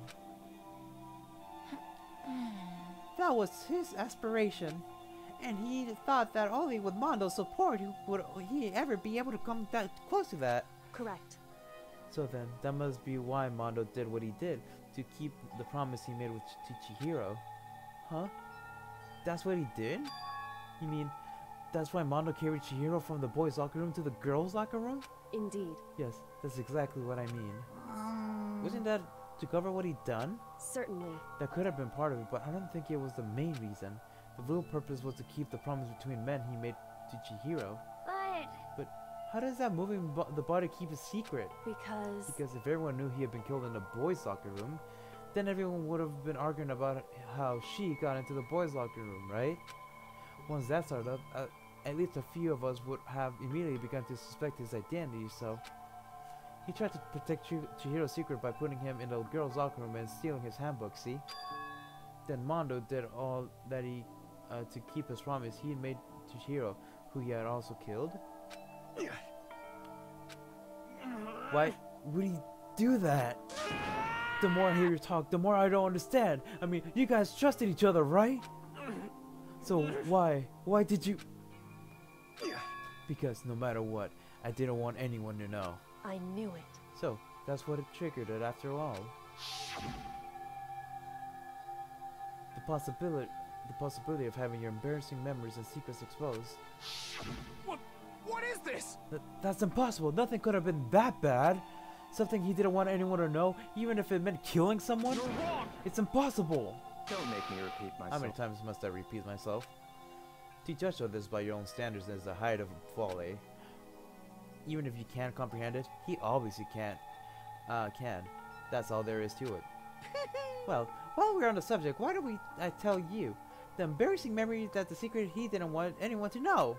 Hey, You know what Mondo did? He killed his own brother.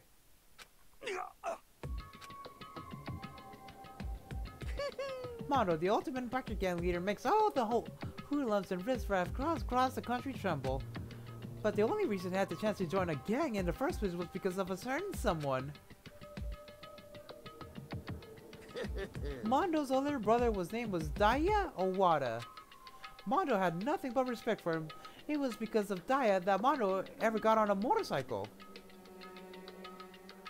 Mondo's brother was his only family growing up. He was the only one Mondo could trust or respect. He wanted to measure up to his big brother, so he imitated him, but in everything he did. Mondo was Mondo was the epitome of the starry-eyed kid brother. Meanwhile, the charismatic older brother had put together a local motorcycle gang, and before anyone knew it, he had grown into the biggest biker gang in the country. Daya, the older brother, #1 in the gang, and his #2, his younger brother Mondo. The biker, in the beginning, everything was peachy and gravy. But when Mondo started to think about how he would have to take over the gang for his brother someday, His brother's greatness, his reputation began to gnaw on Mondo's very soul. The kid's gonna take over for Daya, huh? Daya created the gang with his bare hands. Mondo's just gonna along for the ride. Can someone like that really be our leader? All that'll do is make the gang look bad. Almost every day, Mondo heard the gossip and whispers of the other members of the gang, which is why I gotta get stronger than Daya. Just one time. No matter what, I gotta win. Don't fuck with me. I don't care what it takes. I gotta come out on top. And on the night of his amazing brother's retirement ceremony, Mondo challenged him to a street race. During the race, tragedy struck. Wow, his back says Crazy Diamond. The JoJo reference. The kid brother pushed ahead with a reckless abandon, eager for victory, and dashed into incoming traffic. But suddenly,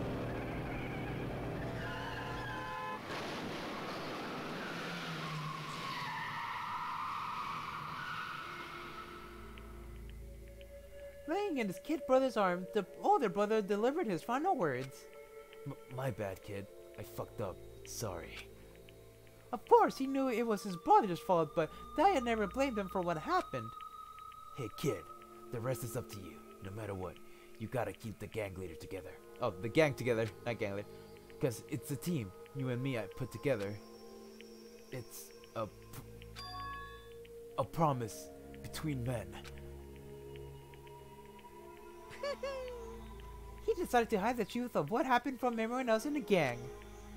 In order to keep the gang together and keep the promise to his brother, he could never admit to anyone that... Ooh, man, excuse me. That it was his own weakness that caused the accident. And as a result, the team was made even stronger under the banner of the kid who's bested his brother. Daya was gonna lose to his kid brother, so he got stupid and got himself killed. That became the explanation for what happened. Mondo's lie became the truth. He wanted to lead the team so bad he was willing to tell all kinds of lies about his brother. I'm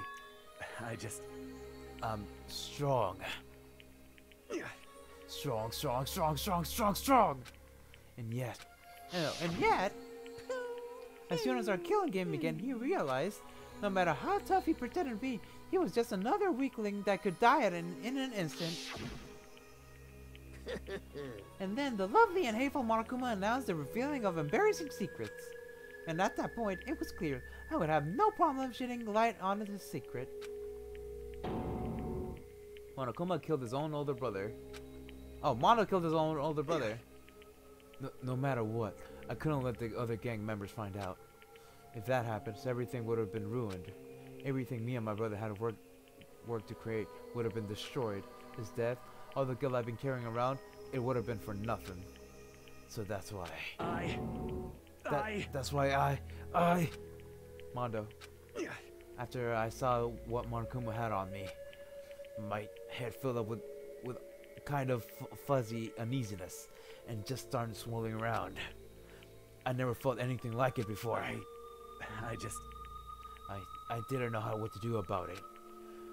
I wasn't sure what to think or say, but after a while, that fuzzy uneasiness turned itself into a rock-hard lump of anxiety way down into my stomach. And it was right around then that Chihiro asked me to start working out with him. And right there, he told me a secret. Seriously? Jesus! I'm sorry. Yeah, I'm sorry I lied to you. But why? Why now? Why are you telling me this all of a sudden? Huh? Because, I mean, you kept that secret all this time, right? If anyone found out, you would... But... You're right, but... I want to change.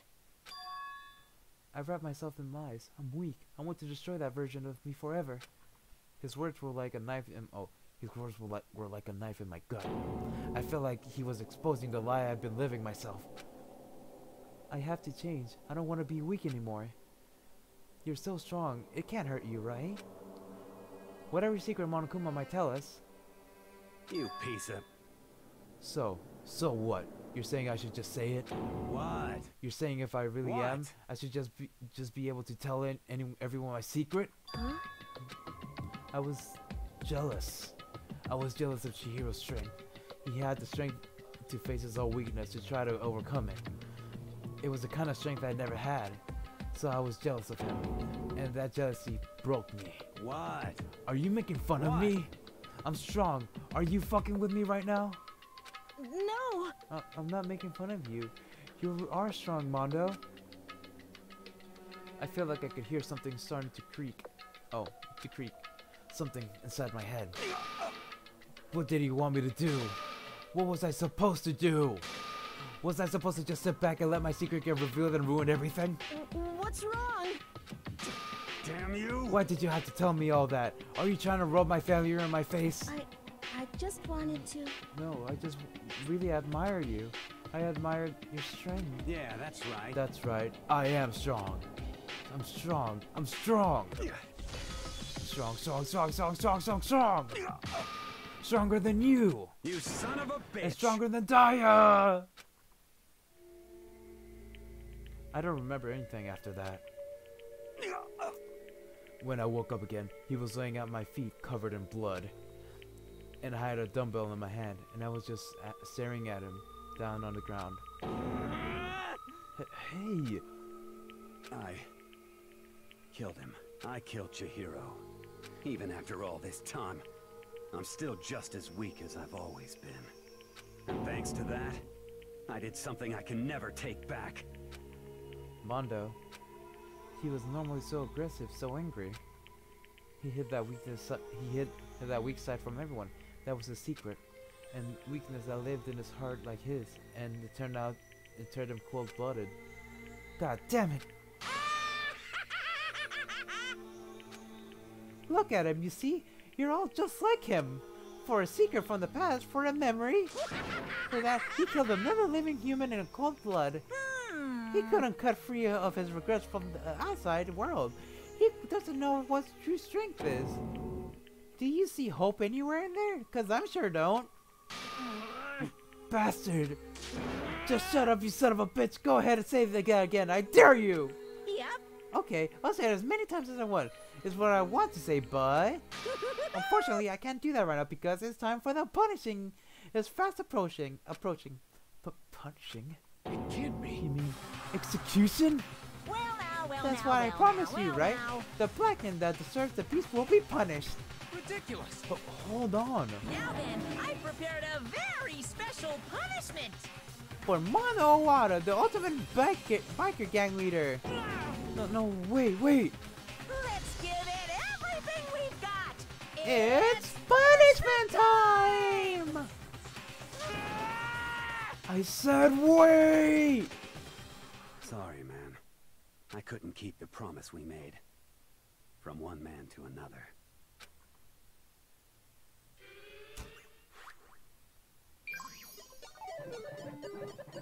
Mondo has been found guilty. Time for the punishment.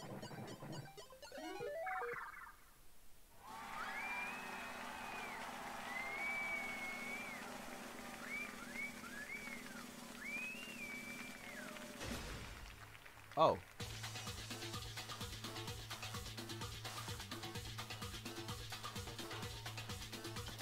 Wow, Monokuma's hair.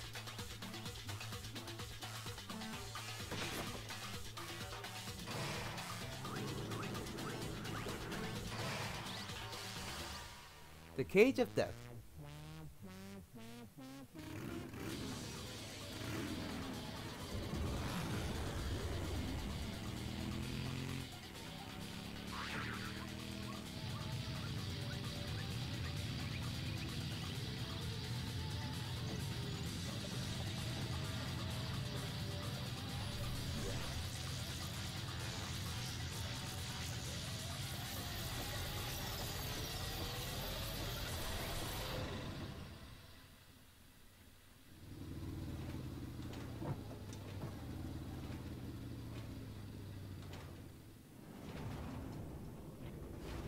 Wait, where'd Mondo go?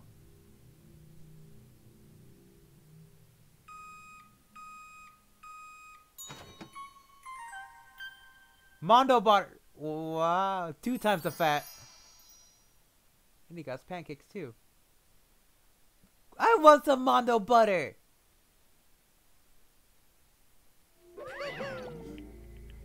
Life at death, and your soul will be forever at peace. It can't be. My brother. Another murder and another execution. I want to feel it again. Everyone's lives are taken so lightly here. I feel like I might be going mad. Maybe I'll just let it happen.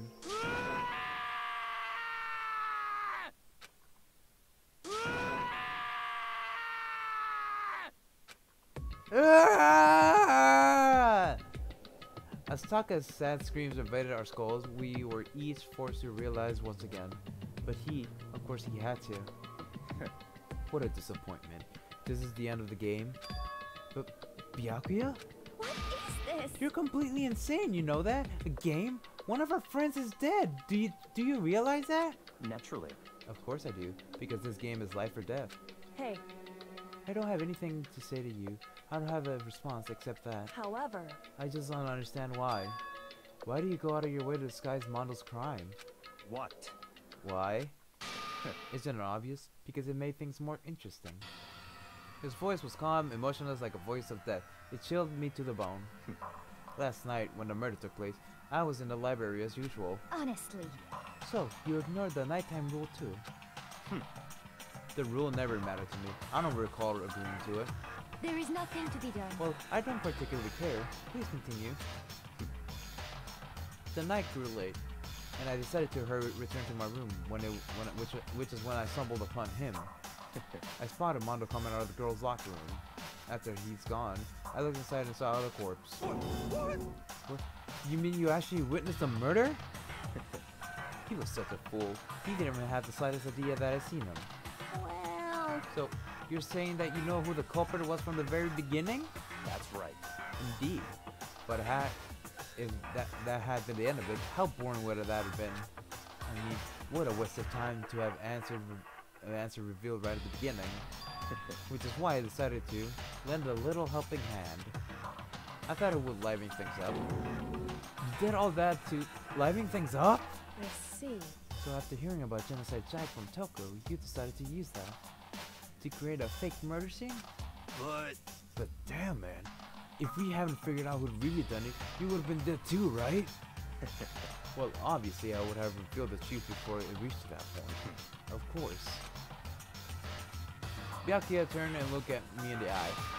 I could feel his sharp eyes piercing into me. Thanks to a certain remarkable someone, it never did, and I was able to perform an interesting experiment. Interesting. Once I do decide to become Blackened, I know now who I'll have to watch out for. What? Correct. So that was your reason. Are you satisfied? Indeed. Yes. We're done listening to your story. Moving on. Hey. There's something I'd like to ask Monokuma. What's this? Oh, I'm up next? You like to perform these elaborate executions each time, correct? My question is, why? Do you like them? But you know, this punishment, this despair, it's not just for you. All this punishment, all this despair is my gift to mankind itself. What? You're over-exaggerating. I am not over-exaggerating. These punishments are meant to transform all hope to despair. Damn. What do you mean? Mean? Mean? Mean? What the heck? Mean. Good grief, I don't understand why you have to pick apart every little stupid thing. Whatever, it doesn't matter. In the end, I'm going to stand alone as a victor, and then everything will be revealed to me. Ooh, Ah, the noble son of a family. Truly, you understand me. I think this is the start of a terrifying friendship. That's enough. Shut up. I would never stoop to a level as a childish criminal like you. Let me just say this. After I have achieved complete victory, you're up next. I'm going to find you and kill you, understand? In the name of my family. In the name of the Takami family, for which victory is foregone conclusion. You're getting all Ooh, riled so up. cool. It's like you're the main character of a video game or something. No trash mob for you.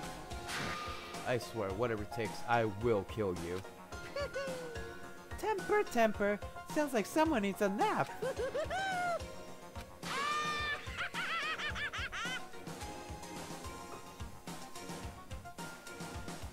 Monokuma's laughter pealed across the courtroom, and the curtains closed to the case to Chihiro and Mondo.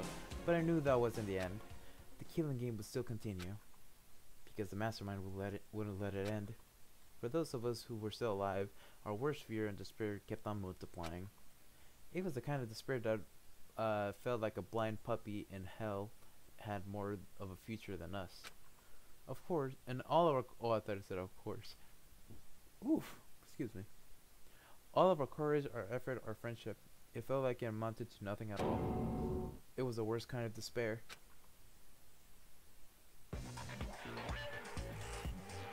Well, anyway, like I was saying, this is a pretty good spot. Yeah, a really good spot. Anyway, isn't it amazing how that girl went and killed someone before things even had a chance to get boring? Once things really get moving, it'll be like a roller coaster. There won't be any stopping it. When you meant girl, were you talking about Sayaka? Fear and despair charge forward at a speed nothing can hope to match. But I must admit, I'm disappointed. I went to all the pain and effort of making you part of the group, and you couldn't play your part. You do remember you were supposed to make the first move, right? Well, no biggie. Nothing we can do about it now. So just do your best to make things more exciting from now on, okay? After all, that's what everyone wants to see. There's one thing I'd like to ask you. As long as you don't want to know my measurements, fire away. Who is it? The 16th high school student, I mean. My, you really took me by surprise there. I know I said you could ask anything, but super denied, ultra denied, demonic denied. Because you see, that's my ace in the hole. And nobody'd be dumb enough to reveal that, right? No matter how close they were to their friends.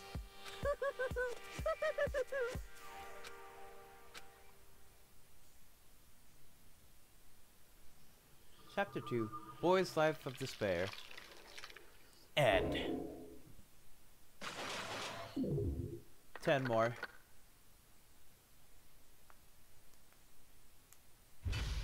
To be continued. Okay, what is that? Crazy diamond present. Yes. Okay. This is sniff, sniff, sniff. Okay, so I'm gonna end it here for today, so yeah. Nope, don't save. Return to main menu.